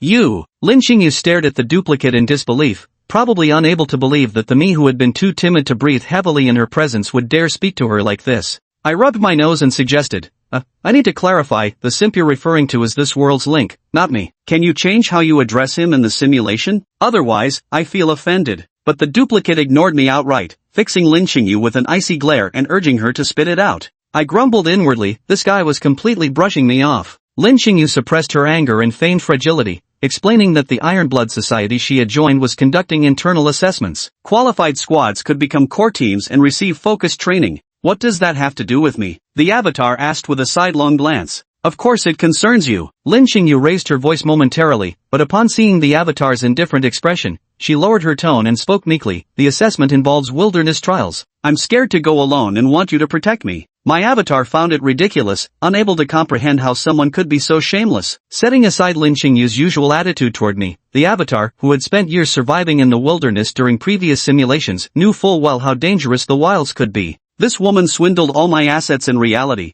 and now in the simulation she still wants to trick him into risking his life? Not a chance. Just as the clone was about to make Lynching You leave the dorm room, she suddenly raised two fingers. I'll pay you 20,000 Federation credits. The clone halted its movement. You must be really short on money, Link. Lynching You looked completely confident she had him figured out. Given your background, 20,000 is no small sum for you. The nearly agreed clone let out a cold laugh, clearly disgusted by Lynching Yu's attitude. With a sneer, he declared that he wasn't the type to be swayed by money. 50,000, take it or leave it. Lynching You turned and strode away without hesitation. Wait, the clone immediately blocked her path, his tone utterly serious now. Add another 10,000, just 60,000 total. Whatever monster it is, they'll have to step over my corpse before they touch you. I nearly choked on my own breath and shouted, you accepted? Where's your dignity? Selling it for 60,000? Sure, 60,000 wasn't small change, it was almost 5 or 6 dungeon runs worth of earnings, but what about a man's pride? And didn't he say the wilderness was dangerous? The clone believed that a man without money had no dignity. Since he wasn't human, gender constraints couldn't bind him. Moreover, in the last simulation, Lynching You survived until graduation, so this operation was unlikely to be life-threatening. If even Lynching You was fine, what did he have to fear? Forget 60,000, if Lynching You had shown a better attitude, he might have agreed to 20,000. Lynching You, looking stunned, agreed to the clone's offer. He mentioned a rendezvous in a month's time, transferred 60,000 federal credits on the spot,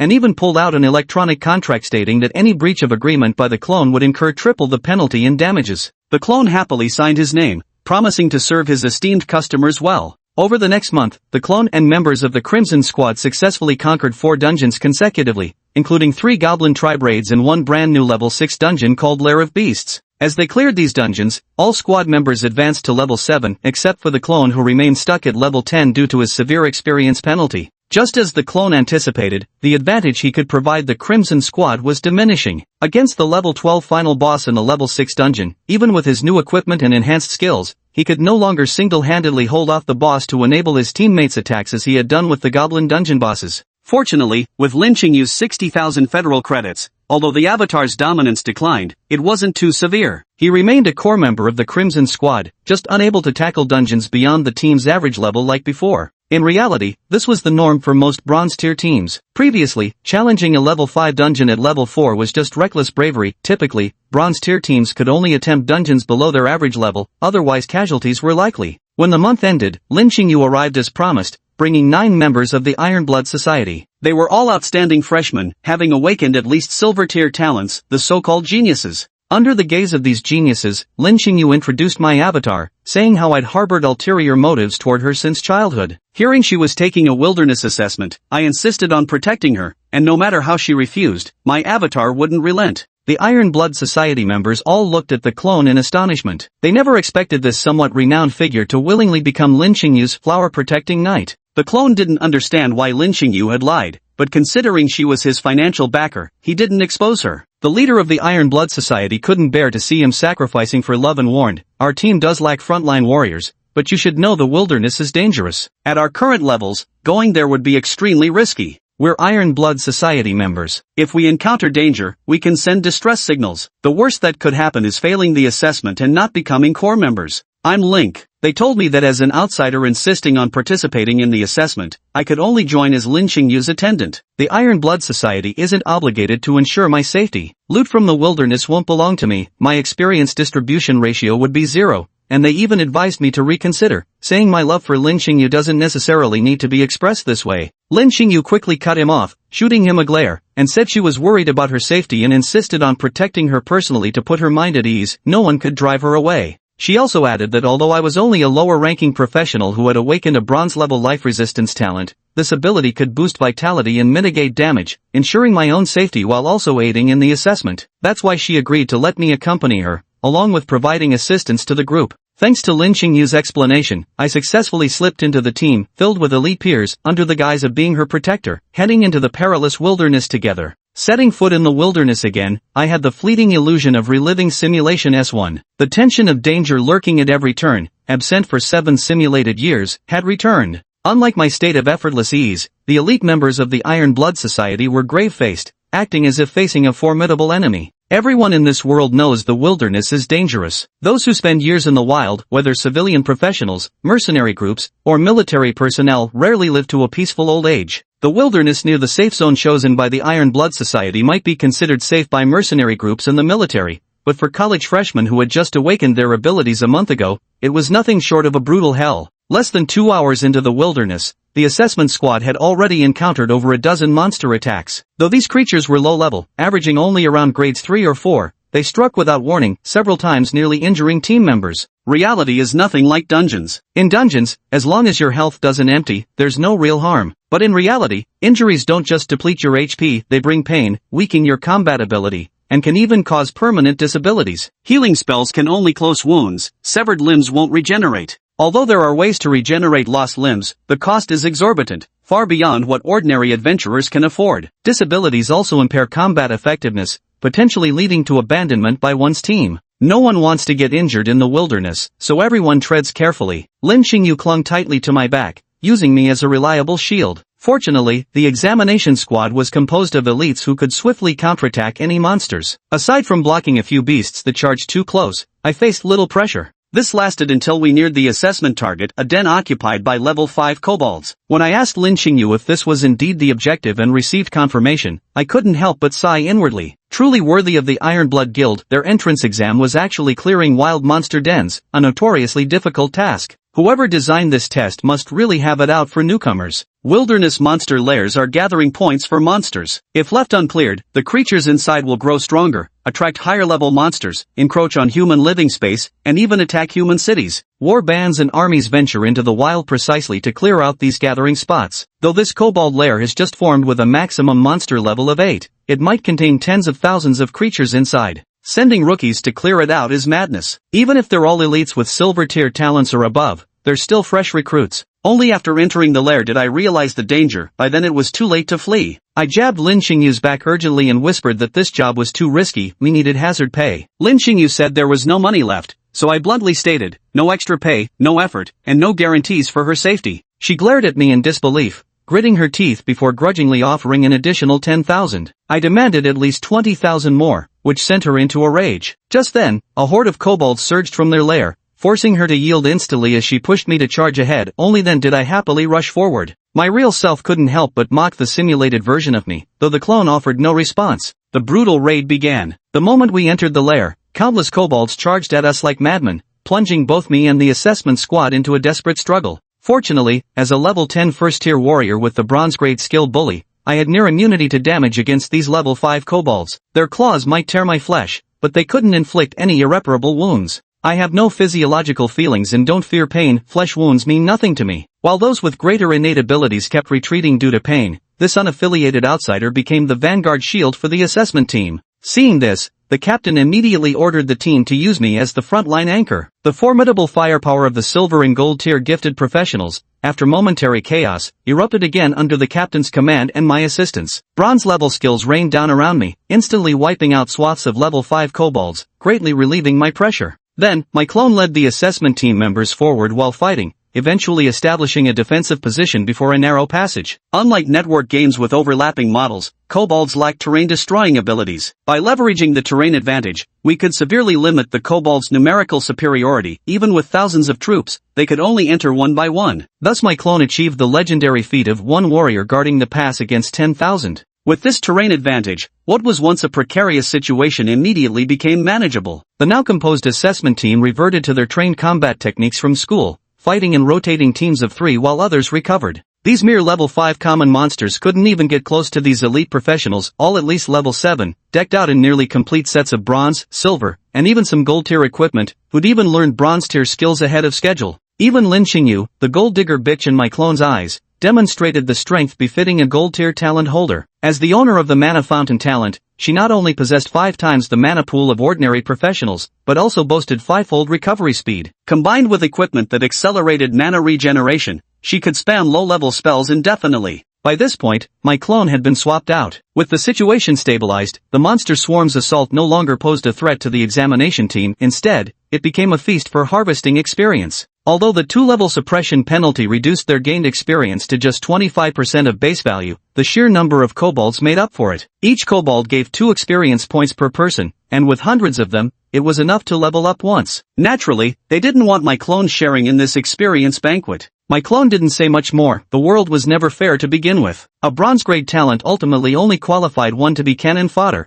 never an equal comrade fighting alongside them. But then, I was always just a mercenary anyway, never expecting the treatment of regular army personnel. As long as there's money to be made, that's good enough for me. This feast of experience harvesting lasted 17 hours. Throughout, there were constant attempts by kobolds, even higher-level kobold elites, to breach our defensive lines. But against the assessment squad's seamless coordination, all such efforts proved futile. By the time the last kobold fell, the monster nest had essentially lost all capacity to resist. All that remained was to destroy the magic crystal at the nest center, and this gathering place would be completely eradicated, ensuring no large-scale monster gatherings in the surrounding area for years to come. Apart from my avatar, the assessment team members reaped substantial rewards. They were about to complete their evaluation and qualify as core members of the Iron Blood Society, with their combat levels breaking through during the battle. There were also numerous loot drops, though most were trash-tier equipment without grades. Occasionally, however, valuable ores like gold and mithril appeared, totaling over 500,000 Federation credits in worth. Everything seemed smooth sailing until my avatar followed the assessment team into the core area of the monster den.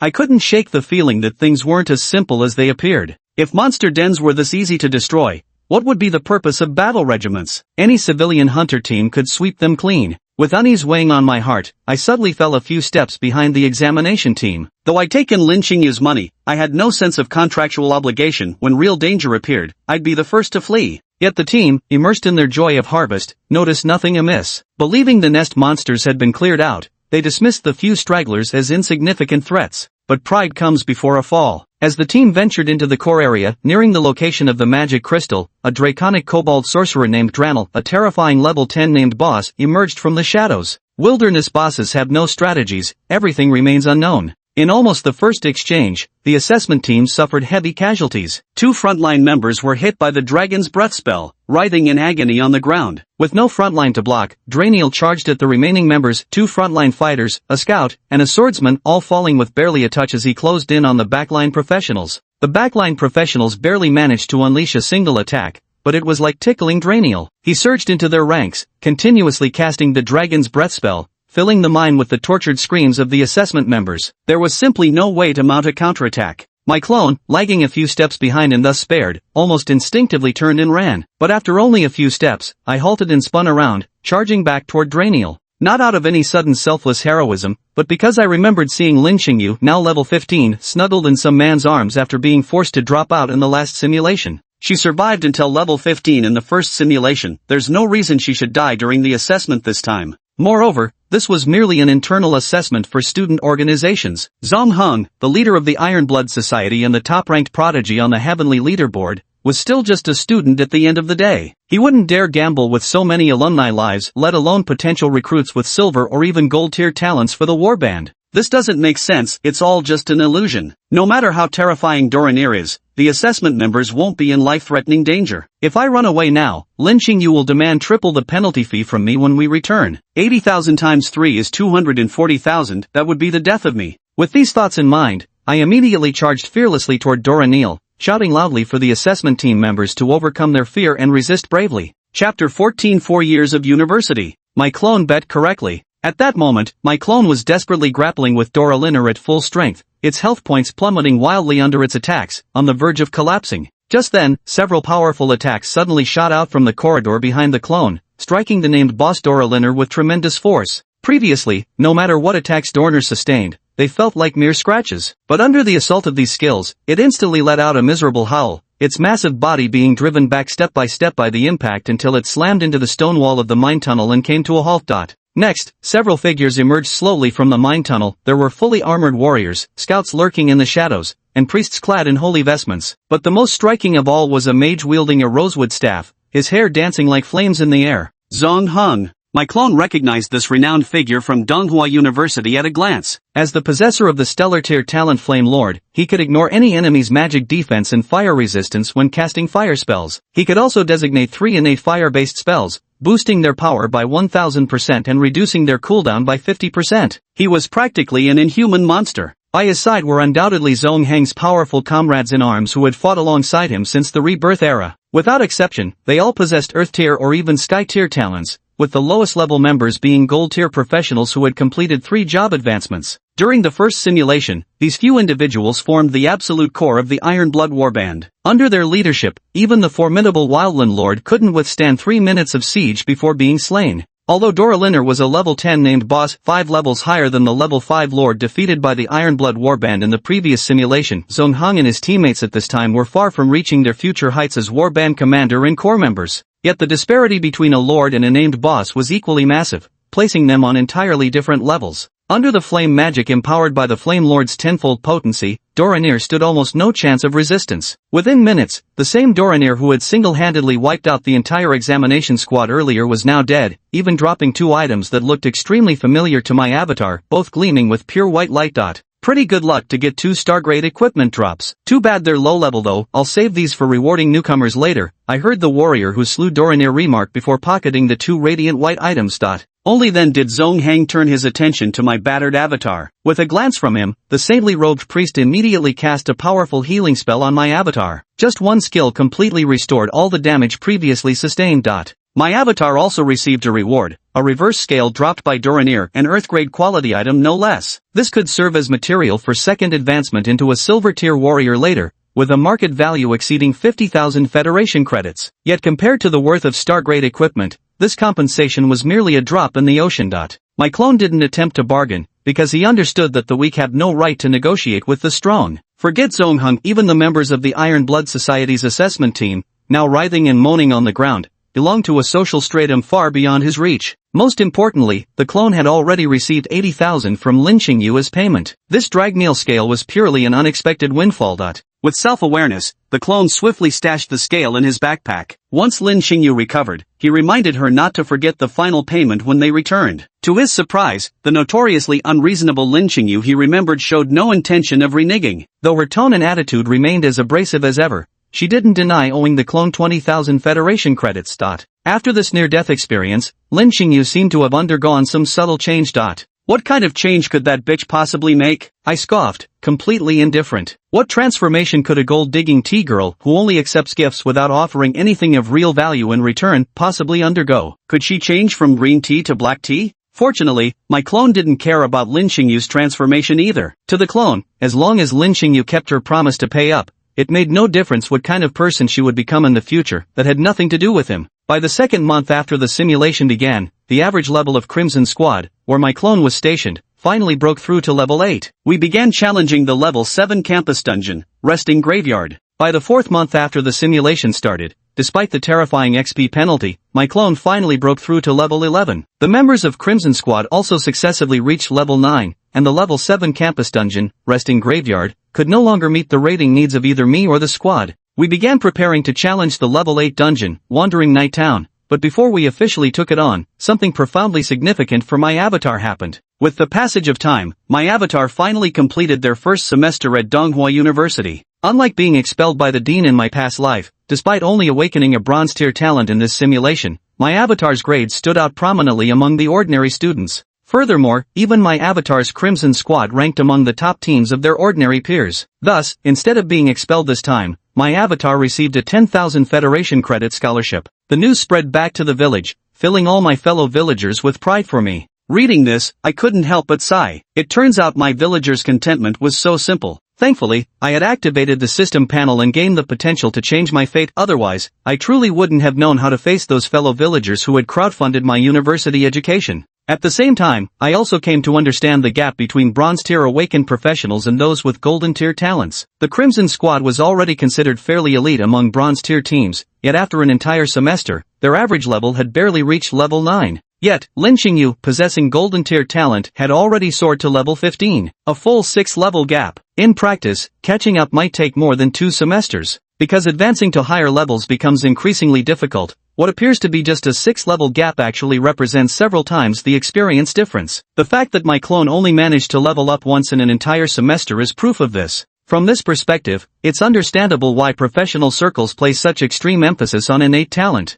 Not being expelled from Donghua University holds immense significance for my clone. This means my clone doesn't need to risk venturing into the wilderness for training, but can instead safely spend all 8 semesters over 4 years on campus like a normal university student. With the help of extremely low-risk dungeons within the school, one can safely raise their level to at least 20. Things unfolded exactly as the clone had anticipated. In the 8th month after the simulation began, the entire Crimson Squad reached level 10, and my clone spent a busy month completing class change quests for the team members. During this period, to cope with the significantly more challenging dungeons after the first class change, the Crimson Squad recruited 2 new members, a swordsman and a hunter. 12 months later, my doppelganger and the Crimson Squad advanced to the 2nd year. My doppelganger reached level 13, while the other members of the Crimson Squad all broke through to level 11. Some began calling my doppelganger senior, and freshmen even sought his advice on campus dungeon strategies. Cute underclass girls started sending him love letters, but the disinterested doppelganger rejected them all. Rumors began spreading across campus about his questionable sexual orientation.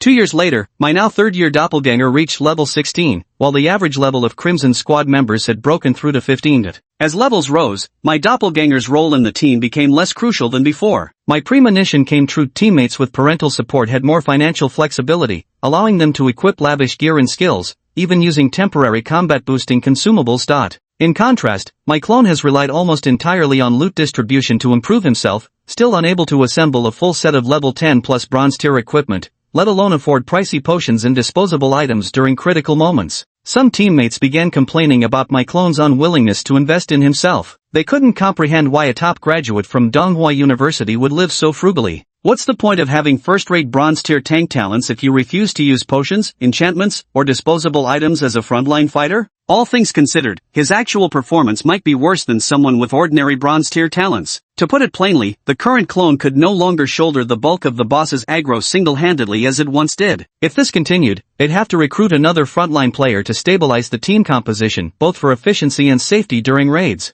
Adding more members means the spoils would have to be divided further. The profits previously shared among 9 people would now be split among 10, undoubtedly weakening the Crimson Squad members' rate of improvement. The members of the Crimson Squad had grown accustomed to the near-overwhelming power of the initial clones acting as their guardians, so they naturally couldn't accept their current diminished strength. However, under the system of absolutely fair distribution, they had no way to deprive the clones of their share of loot. All they could do was keep putting pressure on their captain, Zhang Jingyi. Especially the 2 new members, who hadn't received assistance from early clones, were even more dissatisfied with the clones' overly stingy behavior. Fortunately, Zhang Jingyi forcefully suppressed the dissenting voices within the team, ensuring my avatar's position as the main tank remained unshaken. How long can she keep suppressing them, though? I sneered, already pessimistic about my avatar's situation in the Crimson Squad. The final semester at Donghua University was also the decisive sprint semester. After completing this term, students who reach level 15 or above could graduate with qualified grades and join major civilian organizations in key positions. Exceptional individuals who surpass level 20 and complete their second-class advancement might even be directly recruited by the federal government, becoming federal police officers, FBI agents, or military officers, with boundless career prospects. A squad that can maintain its fixed members until graduation holds extraordinary value. Even battle regiments are willing to open their doors to such teams. This is precisely the Crimson Squad's ultimate goal. Although their talents were all bronze tier, theoretically limiting them to low-ranking officials in the Federation, entering a battle regiment would normally be nearly impossible. But if the entire team could reach level 20 or higher,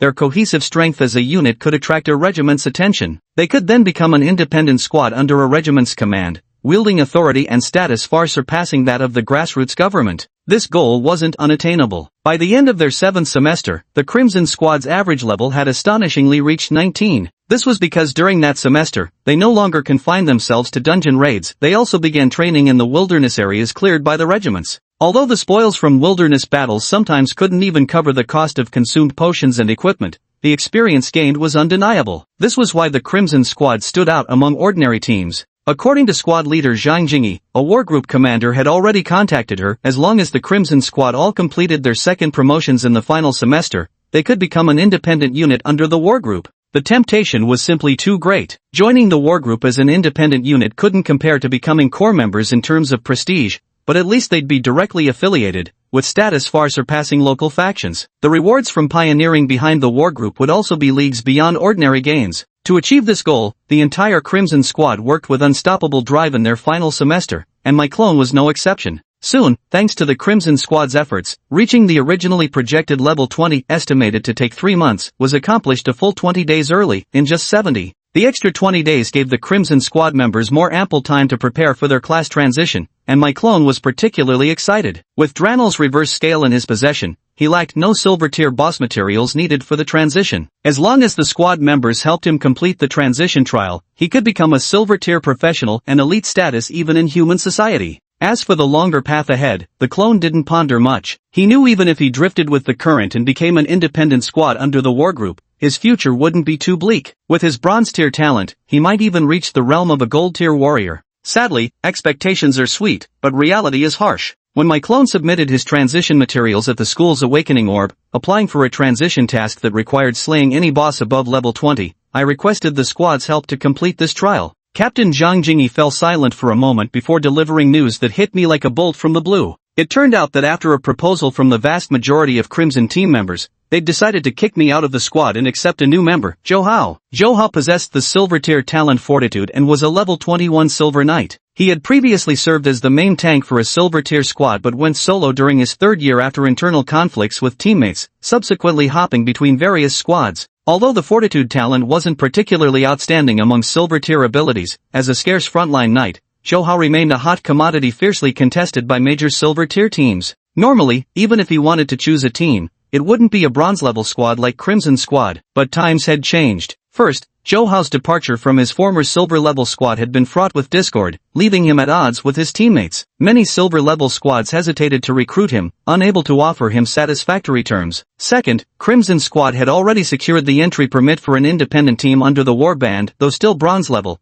Their status now rivaled that of ordinary silver squads. Moreover, Crimson Squad was willing to make concessions for Zhou Hao's benefit. For someone like him, who had long been without a team and fallen behind his silver-level peers, accepting their offer suddenly became plausible. Learning all this, I found it utterly absurd. I couldn't fathom how quickly humans could turn their backs. Didn't they realize that Crimson Squad's rise among bronze-level teams was largely due to me? Without my sacrifices as a level 10 bronze warrior in the early days, without me leading them to push beyond their limits in high-level dungeons, how could they have outpaced other bronze squads? By what? Their so-called rule of absolute equal distribution? By the mediocrity of their bronze-level talents? Perhaps they knew in their hearts, but the current me could no longer lead them to stay ahead. So they ruthlessly cast aside someone who had lost value and was becoming a liability, me, to embrace the more powerful Zhou Hao instead. Their choice seemed perfectly reasonable, especially as the Crimson Squad was about to graduate and face recruitment by warbands. Enhancing the team's value and roster depth was understandable. Yet without a doubt, I became the sole victim. What infuriated me even more was that Zhou Hao demanded an extra share of the spoils, one more than the average, upon joining the Crimson Squad, and the team, which had always adhered to absolute fairness in distribution, actually agreed to his terms. Such duplicitous, two-faced behavior made my previous compromises look utterly ridiculous. The fact that even Zhang Jingyi, the idealistic captain I once admired, silently condoned this rule change made me see the ugliness of human nature all too clearly. I didn't argue or make a scene. As someone kicked out of the team with no advantages, I lacked the power to retaliate against the Crimson Squad. In this seemingly harmonious but actually survival of the fittest world, no one would uphold justice for me. Persisting would only bring humiliation upon myself. I buried everything deep in my heart. This time, there was nothing I could do against the Crimson Squad in the simulation, but that didn't mean I couldn't repay the humiliation 100-fold in the next simulation, or even in reality. Ha ha, now that's my clone. Seeing this scene, I laughed heartily. I couldn't care less about how despicable the Crimson Squad was. The moment my clone sacrificed his own interests to maintain the team's stability, I knew his fate with them would be bleak. What I cared about was how my clone felt about the Crimson Squad after everything that had happened. If he remained blindly sympathetic toward them, I'd really have to consider limiting his autonomy in the simulations. Fortunately, while the Avatar could comprehend the Crimson Squad's choices, he didn't forgive them. Understanding is one thing, acceptance another. These are two entirely different matters, and the Avatar drew a clear line between them. As for my stance, needless to say, if the Crimson Squad hurt my Avatar to strengthen their bargaining chips and secure future benefits, they shouldn't blame this original body for seeking justice on the Avatar's behalf later. The Iron Blood Society is already on my blacklist, and now a mere bronze-level squad dares to play such games in the simulation? Truly courting death. You must understand, this simulation's Avatar had already reached level 20. Level 20 means he could initiate second-tier silver-level simulations next time, gaining the privilege to carry silver-level talents into future simulations. Without me needing to intervene, my Avatar carrying a silver-tier talent will reclaim the injustices suffered in this simulation during the next run. Unfortunately, that will have to wait until after the next simulation. For now, my Avatar, kicked out of the team at this critical graduation period, will suffer severe negative impacts in this current simulation. It's no exaggeration to say Crimson Squad's move has essentially cut off his prospects for this simulation. Just as I predicted, his clone was kicked out of the team at the final node, with no time to find another team that would accept and suit him. Until the very last moment of the final semester ended, the clone still hadn't found a team to belong to, forced to face campus recruitment as a lone wanderer stuck at level 20 with an incomplete class change. He had reached level 20, yet failed to complete his class change. He'd had a fixed team, only to be kicked out at the last moment. To the various departments and unofficial organizations recruiting on campus, this undoubtedly raised red flags. Unaware of the injustice he'd suffered, they naturally assumed he must be flawed in some way. Fortunately, the clone was at level 20, and its life resistance talent was among the top-tier bronze-grade abilities. It wasn't outright rejected, though its treatment was far worse compared to normal level 20 professionals and even lower-level practitioners. After much struggle, the clone ultimately accepted an offer from the 3rd District Police Bureau of Donghua City amid the chaos, joining as a third-class police captain responsible for anti-smuggling operations in the district. To ordinary people, joining the police bureau was impressive, starting as a police captain right away, becoming part of the officials. The folks back home were quite satisfied with my post-graduation achievement. But only those within professional circles knew that the truly exceptional practitioners were in combat regiments, the military, or at the very least, elite organization task forces or federal high-level agents. Whether it's better to end up in a local police station or become a freelance professional is truly hard to say. Though it makes no sense from an earthling's perspective, this is the social hierarchy of professionals in this world. Professionals stand aloof and transcendent, no matter how mediocre. As long as they can conquer dungeons or tame the wilderness, they are deemed formidable warriors, heroic figures who bring resources and contributions to humanity. But those who work in the mundane world and interact with ordinary people, they become ordinary themselves. Got it. It's just like in those cultivation novels, even the most wretched cultivator still looks down on those muddling through the mortal world. I smacked my palm with a fist, feigning sudden enlightenment. Yet this was the optimal choice for the Avatar. While joining a civilian organization allowed for dungeon raids in the wilderness, such groups lacked proper systems and often exploited professionals, resulting in high casualty rates. Rather than coveting the meager benefits of civilian professionals, it was better to serve under the federal local government, which at least provided access to internal dungeons for raids. And so, in March of the 11th year after the awakening, the Avatar officially joined the Donghua City 3rd District Police Department as a third-grade police captain. After taking up the post, the Avatar showed little interest in police administration. Apart from tasks assigned by the bureau chief and squadron leaders, most of its time was spent studying dungeon strategies at the station, waiting for shelter points to refresh before tackling dungeons. Due to the police station's lack of powerful teammates, Clone had no choice but to team up with an old police officer, a Black Iron tier talent who was a level 15 priest. This made it impossible for him to take on high-level dungeons, severely impacting his experience gain and dungeon rewards. After 3 years at the police station, my clone's rank rose to second-grade police captain, and I'd saved enough money to hire thugs. With the power of money, the doppelganger and hired civilian enforcers completed a career change challenge in a civilian dungeon, successfully advancing to Silver Tier Warrior. They gained an additional 100 attribute points and unlocked the qualification to learn Gold Tier skills ahead of schedule. Too bad this qualification isn't much use. Powerful silver rank skills all cost over $1 million, way beyond what a small-time cop like me can afford. Without advanced skills, I'm just a mediocre fighter among the silver rank warriors. Combined with the police department's lack of strong teammates, I realized that if things continued this way, I might never reach level 25 even by the time I died of old age. Driven by an intense desire to become stronger, I decided to take an unconventional path. During a mission to crack down on illegal smuggling of dungeon items, faced with the smuggler's desperate pleas, I coldly demanded a payment of 100,000 federal credits. Upon hearing my price, the smuggler was stunned, not by my demand itself, but by the fact that a silver-rank professional would work as a mere police chief in a local precinct and actively solicit bribes from shady figures like him. Immediately, the smuggler left an account and location, eagerly offering to befriend me. Chapter 16, Corrupt Cop. As a police chief working hard for an entire month, my total income including various bonuses and allowances doesn't exceed 20,000 federal credits. But letting a single smuggler off the hook easily nets over 100,000 in ransom, nearly half a year's wages for me. No one can resist such temptation. Ordinary police dare not accept it, fearing federal law sanctions and oversight. They have faith and pursuits beyond money in their hearts. But I dare. I know reaching out will eventually lead to exposure, but this is just a simulation, and the risks of pioneering are far greater than those of corruption. Why wouldn't I dare? Faith and pursuit? What faith or pursuit could a mere clone like me have? Growing stronger is my faith, making money is my pursuit. In this world of survival of the fittest, filled with injustice and ungrateful scoundrels, it doesn't deserve my protection. The first simulation made me taste the cruelty of human nature, and now in this one, I've been forcibly recruited by the Iron Blood assessment team and betrayed by the squad I devoted myself to. I'm utterly disillusioned with this sick world. Hey, come on, it's really not that bad. There are still plenty of good people in the world, just like our fellow villagers. Well, isn't having the villagers enough? I quickly tried to salvage my extreme thoughts. I think I made some valid points, but unfortunately, there was no turning back for me. After receiving the first ransom, I established contact with the smuggler nicknamed Fat Tiger. He went out of his way to give me large sums of money every month, sometimes over 100,000, other times 50 or 60,000. All I had to do was tip him off in advance when the police were about to raid.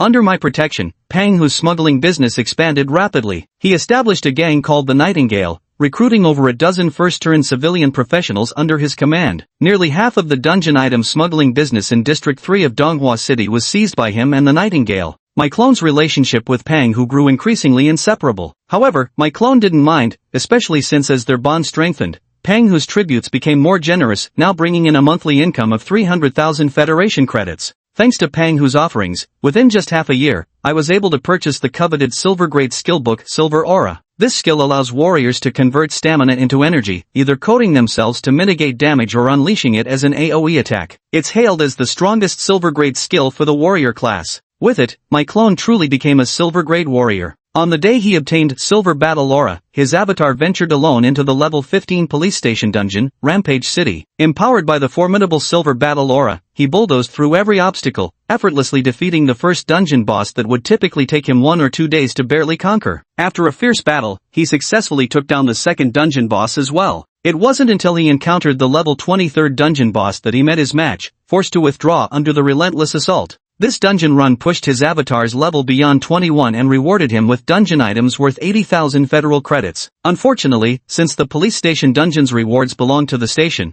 the most he could hope for was a slightly bigger monthly bonus. Thankfully, with Fat Tiger's tributes, his avatar wasn't exactly desperate for such petty cash anyway. After exiting the dungeon, the avatar recalled its battle with the third boss and thought that with a little more caution, finer control, and some healing support, it might not have been impossible to defeat it. Unfortunately, shelter value recovery takes a week, so the avatar had no choice but to set aside the dungeon conquest for now. 2 days later, while loafing around at the police station as usual, the avatar came across a strange breaking news report. It stated that monster gathering spots and wild lords had suddenly appeared worldwide, with numerous fringe cities experiencing monstrous beast tides and over 30 human cities being destroyed. But before the avatar could ponder it further, the news changed to poster has deleted this status. Content is no longer available. The doppelganger didn't think much of it and went to the 3rd District's township area that evening to find Fat Tiger, who by then had become a somewhat notorious gang leader in the 3rd District. Fat Tiger complained to my doppelganger about the Nightingale gang facing trouble. A brat nicknamed Pot Lid was muscling in on their business,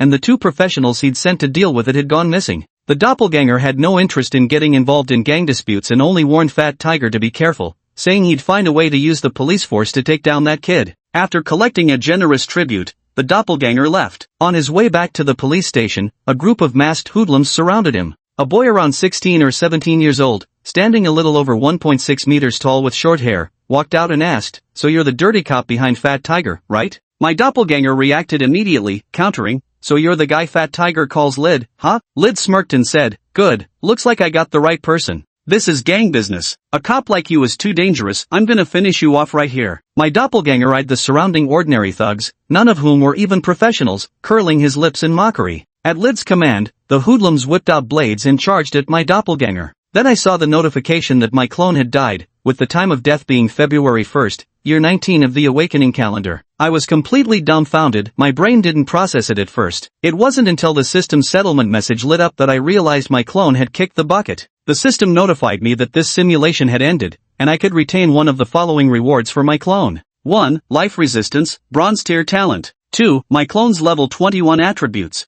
3. Skills learned by the avatar. Includes silver grade skill silver aura and bronze grade skill bullying. 4. Equipment possessed by the avatar. Includes 1 level 20 bronze weapon, 1 level 15 bronze weapon, 1 level 15 bronze armor, 1 level 15 bronze bracer, level 10 silver earrings, level 10 silver combat boots, and 1 level 10 bronze ring. And they said I could only freely choose one of these as the simulation reward for my avatar. Additional rewards would require extra simulation energy payments. I refuse to accept this. How could a dignified silver-grade professional be killed by a group of ordinary people? Never mind the rewards for now, I strongly demand the system show me the death replay. With the system prompt, the replay footage played out before my eyes. On a dimly lit, deserted street, my doppelganger in casual clothes, bearing a 70 to 80% resemblance to me, stood at the center, surrounded by over 30 corpses shrouded in masks strewn haphazardly. Only he and a slender man less than 20 meters away remained alive. The frail man said in disbelief, "You're a silver-ranked professional. Instead of contributing to humanity in the wasteland, you're acting as an umbrella for crime in the city?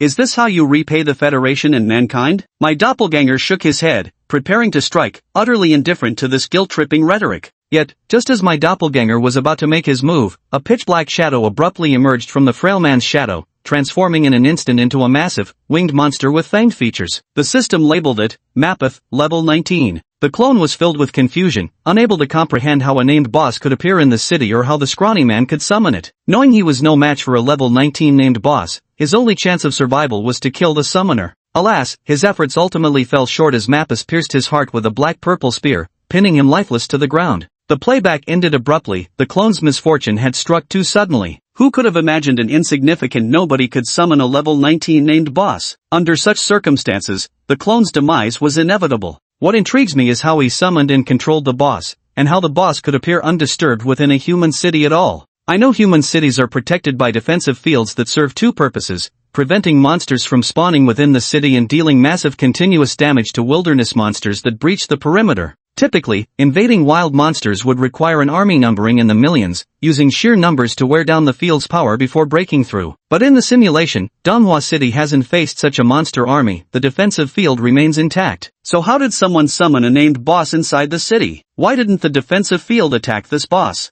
I can't figure it out, and I don't want to waste more brain cells on it. Just a level 19 named boss anyway. Even if my simulation avatar can't defeat it this time, next time might be different. Judging by that bowl-cut hairstyle, the timeline in the simulation's 9th year shows them as 16 or 17, so now they're probably only 7 or 8 years old. They pose no threat to my real-world true form. After satisfying my curiosity about the clone's cause of death, I shifted my focus to the present. In this simulation, perhaps because the clone had achieved greater accomplishments, the system offered 4 reward options to retain. But the truly valuable ones were only the life resistance talent and the levels the clone had spent 9 years improving. The subsequent equipment and skills, though expensive, potentially totaling over 2 million federal credits, were essentially worthless, as anything with a price tag is inherently cheap. In my first simulation, I didn't even care about the Blood Knight set worth 5 million credits, let alone these 2 rewards now totaling less than 2 million. I couldn't help but ask, if I want to retain both the life resistance talent and the clone's level 21, how much simulation energy will it cost?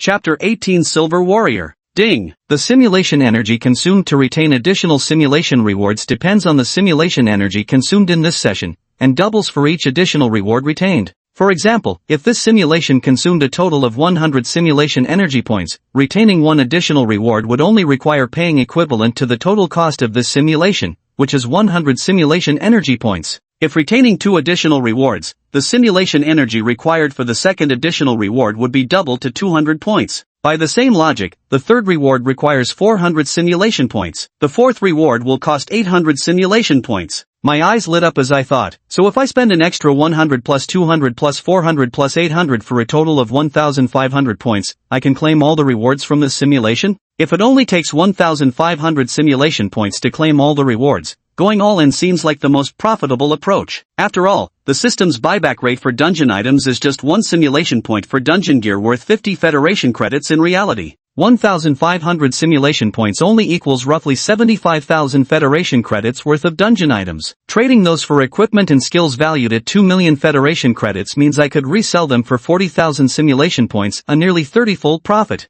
Notification: equipment retained from simulations will be bound to the avatar, cannot be sold or traded, and has a system recovery value of 0. The system seemed to sense my attempt to exploit it and hastily issued a warning. I ignored the system notification, thinking, even with 0 recovery value, it's worth it. I can't let my avatar run around naked forever. Buying skill books and equipment is inevitable. Turning to the system reward options, I casually asked, "System, can I choose one option now in exchange for others later when I have more simulation energy?" Host: it is possible. The simulated rewards can be retained until the next simulation begins. As long as the avatar does not proceed with another simulation, the rewards earned in the current simulation can be permanently retained. I grinned with delight. Ha, I knew you're reasonable. Then let's first choose the attributes for the level 21 doppelganger. Ding! Your clone has accepted your gift, and your clone's attributes have changed. Binding target, Link's clone. Level, 21. Experience, 0/20,000. Class, Warrior, Silver rank. Innate talent, none. Strength, 151. Constitution, 146. Agility, 46. Magic power, 16. Equipment, none. Skills, none. Overall rating, lowest grade Silver Warrior. Remaining simulation energy, 26. Simulation energy can be used to enhance the main body's talent levels, replicate clone talents, or exchange for clone simulation attempts/simulation rewards. Simulation energy can be obtained by recycling real-world equipment and items. Remaining simulation attempts, 0. Simulation attempts automatically replenish once annually. Additional attempts can be exchanged using simulation energy. Next cooldown reset in 364 days. Dual attributes breaking 100. As expected of a silver tier professional who completed 2 class advancements. Even without equipment or skills, just through level up bonuses and class advancement attribute rewards, this clone's stats already surpass most bronze tier professionals. With the clone's current attributes, effortlessly soloing the level 1 dungeon bandit stronghold is a piece of cake. It could even casually solo the level 5 dungeon goblin tribe. If the clone were equipped with skills and gear, its combat power would skyrocket. By then, even a level 10 campus dungeon wouldn't stand a chance against this fully realized silver-ranked warrior clone. No wonder high-level professionals can disregard talent discrimination. With sufficient levels and job advancements, even someone with the weakest black iron tier talent can offset the gap through sheer stats and level advantage. Of course, freaks who awaken star tier talents or above are exceptions. Take someone like Zhong Hung. He completed his 3rd job transition before graduating college. My clone's 18 years of simulated mediocrity couldn't even come close to his achievements. But I don't compare myself with those of different levels. No matter how strong Zhong Hung is, he's still a 4th-year student, while I just enrolled as a 1st year. My comparison targets are my fellow freshmen. I heard the most talented among this year's freshmen are 3 geniuses who awaken sky-level talents. But how many levels can they gain from one dungeon run? Even if they can solo dungeons of their level, how much experience can they really earn from a single run? At most 6 levels, can they compare to my level 21 Silver Warrior? A newly awakened professional, less than 2 days after talent awakening, wielding a level 21 Silver Warrior avatar. What does this even mean? I honestly don't care. Whatever. I didn't bother waiting for my shelter value to recover, charging straight into the wilderness with my clone. Previously, I avoided venturing into the wilds because a level 10 Bronze Warrior clone couldn't give me a sense of security, but a Silver Warrior could. As long as we steer clear of the untamed depths of the wilderness beyond War Party expansions, with my clone's current attributes and combat power, we could practically swagger through low-level wilderness zones without issue. My target this time was clear, the Kobold Nest where the Ironblood Society took my clone during the 2nd simulation. According to simulation data, while the nest swarms with monstrosities, most are just level 5 common mobs. Even the elites only reach level 8 ordinary elite tier foes that my current clone could mow down en masse. So long as we avoid the nest's core territory and its named Bostranel, this Silver Warrior clone would functionally be a god within these tunnels. There was 0 chance of failure. Chapter 19, Version Update Preview. Although my simulated avatar was already familiar with the wilderness, for the real me, Link, this was the first time setting foot in such untouched lands. All the knowledge about the wilderness I'd gleaned from inherited memories was being verified firsthand. What appeared to be tranquil terrain concealed deadly threats. Even inconspicuous insects and roadside grasses could be level 2 or 3 monsters capable of killing grown adults with ease. And this was supposedly one of the safer zones near human settlements, already scavenged by mercenary groups and trodden by countless people. One could scarcely imagine what unimaginable horrors lurked in those truly untamed territories yet unexplored by human hunters. No wonder even colossal war groups often report failed expeditions or complete wipeouts. This wilderness is like a bottomless abyss, who knows how many dangers lurk within. I thought to myself with dread, until I become a sky-rank powerhouse, I won't set even a single step into unexplored wilderness. Holding this resolve, I followed my summoned avatar from a distance. Only after my avatar had easily cleared out all nearby monsters and secured the area would I cautiously proceed. Though progress was slower, this sweeping advance paid off. During the roughly 10-li journey from Donghua University to the Kobold Nest, I leveled up to rank 6 just by eliminating wilderness monsters. In just 2 days, I went from a novice who had just awakened their profession panel to a level 6 professional. If this got out, who would believe I was just a waste who awakened a black iron tier talent? Calling me a prodigy with a stellar tier talent wouldn't even be an exaggeration. What excites me even more is knowing there's something valuable in the Kobold Den. According to simulation data, the den has a named boss, Dolanir, who drops 2 stellar tier equipment pieces, along with over 1,000 Kobold minions. The ores from these minions alone are worth 500,000 Federation credits, not to mention the massive amount of experience enough to level up an entire 9-member exam squad with an average level above 7 by 1 full level. With all that experience to myself, how far could I level up? Level 9, or maybe even 10? The answer will reveal itself soon enough. Following behind my doppelganger and cutting through all obstacles along the way, I finally reached the entrance of the mineshaft where the Kobold Den was located before nightfall. Staring into the pitch-black tunnel and listening to the intermittent barking sounds inside, I was certain this was the Kobold lair from my simulation. I muttered amen under my breath and gave my doppelganger a meaningful look. The clone immediately dashed into the nest, and within less than 2 minutes, fierce combat noises and kobold wails echoed from the depths of the mineshaft. Almost immediately afterward, my adventurer's panel began flooding with notifications.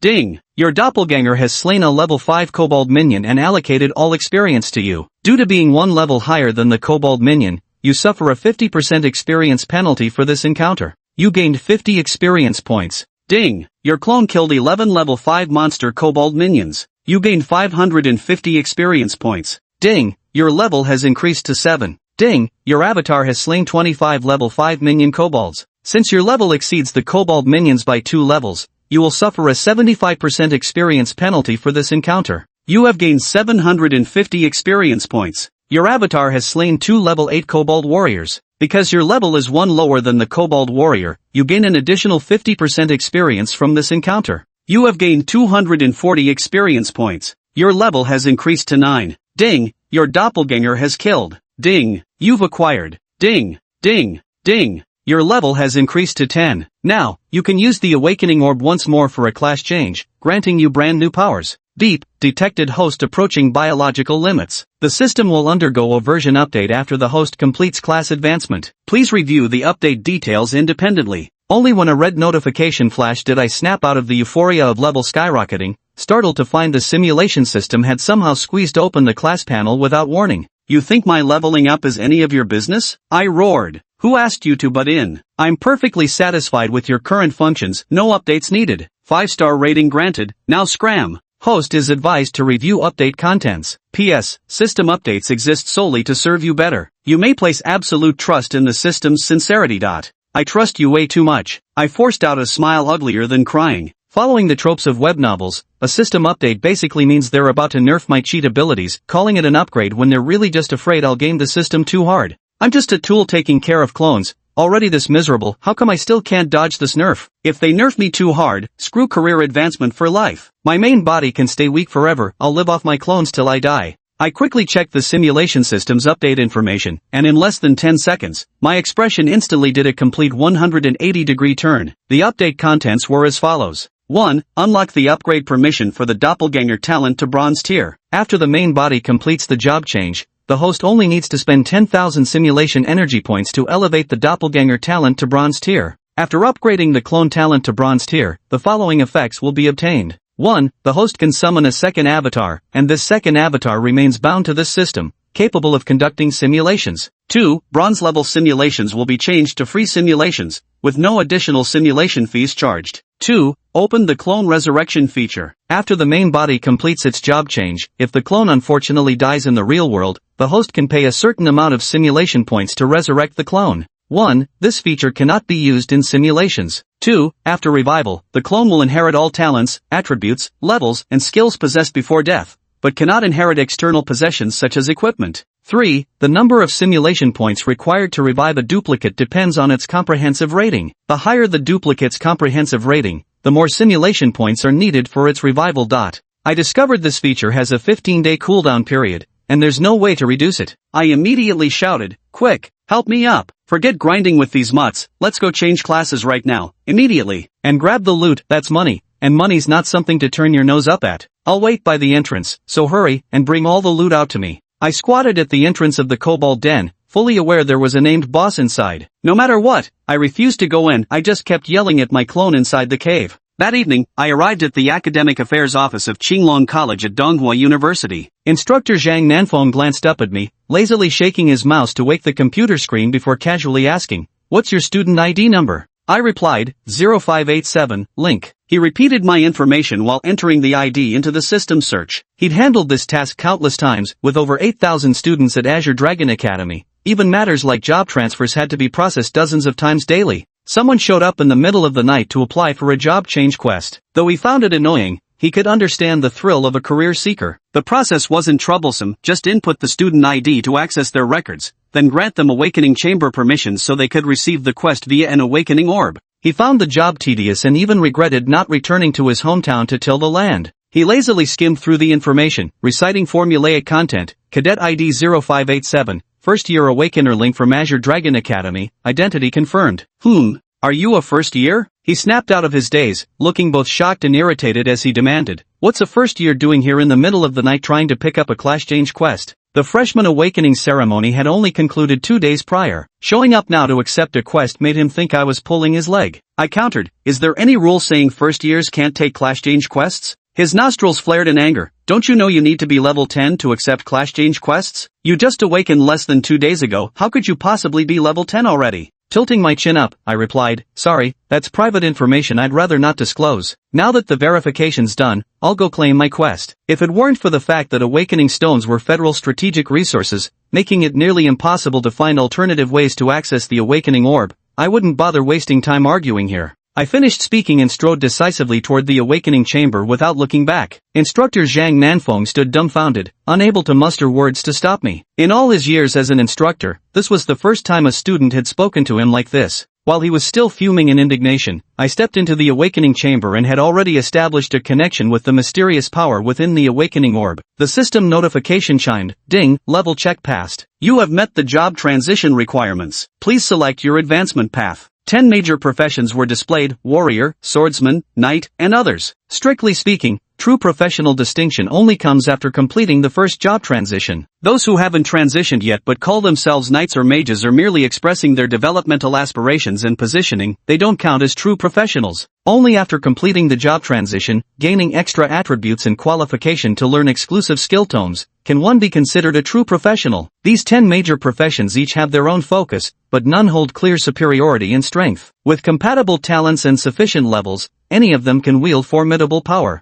I didn't hesitate for a second, instantly selected priest. The system notification chimed, "Ding. Your class advancement path is priest." It outlined the priest's role positioning and first-tier specialization traits, then gave me my first advancement quest: please collect bronze-tier dungeon items. I knew that before reaching gold-tier advancement quests, the first stage was mostly collecting items of corresponding quality, while the second stage involved killing bosses of matching levels. Though collecting dungeon items might seem simple, with no level restrictions or quantity requirements, submitting even a single lowest bronze tier item would complete it. Casually submitting just anything wasn't the optimal choice. While the quest made no explicit mention of additional rewards, countless veterans had verified that completing it would yield substantial skill proficiency rewards from the system, proportionate to the value of items submitted. Some wealthy professionals can pay to win by completing the first stage tasks, gaining enough proficiency to level up their bronze tier skills from 0 to max, which is why dungeon monster drops still hold market value. Take bandit lackey tokens, for example. While worthless on their own, synthesizers can combine them into higher grade tokens. So even if 100 million players farm trash materials from mobs in dungeons,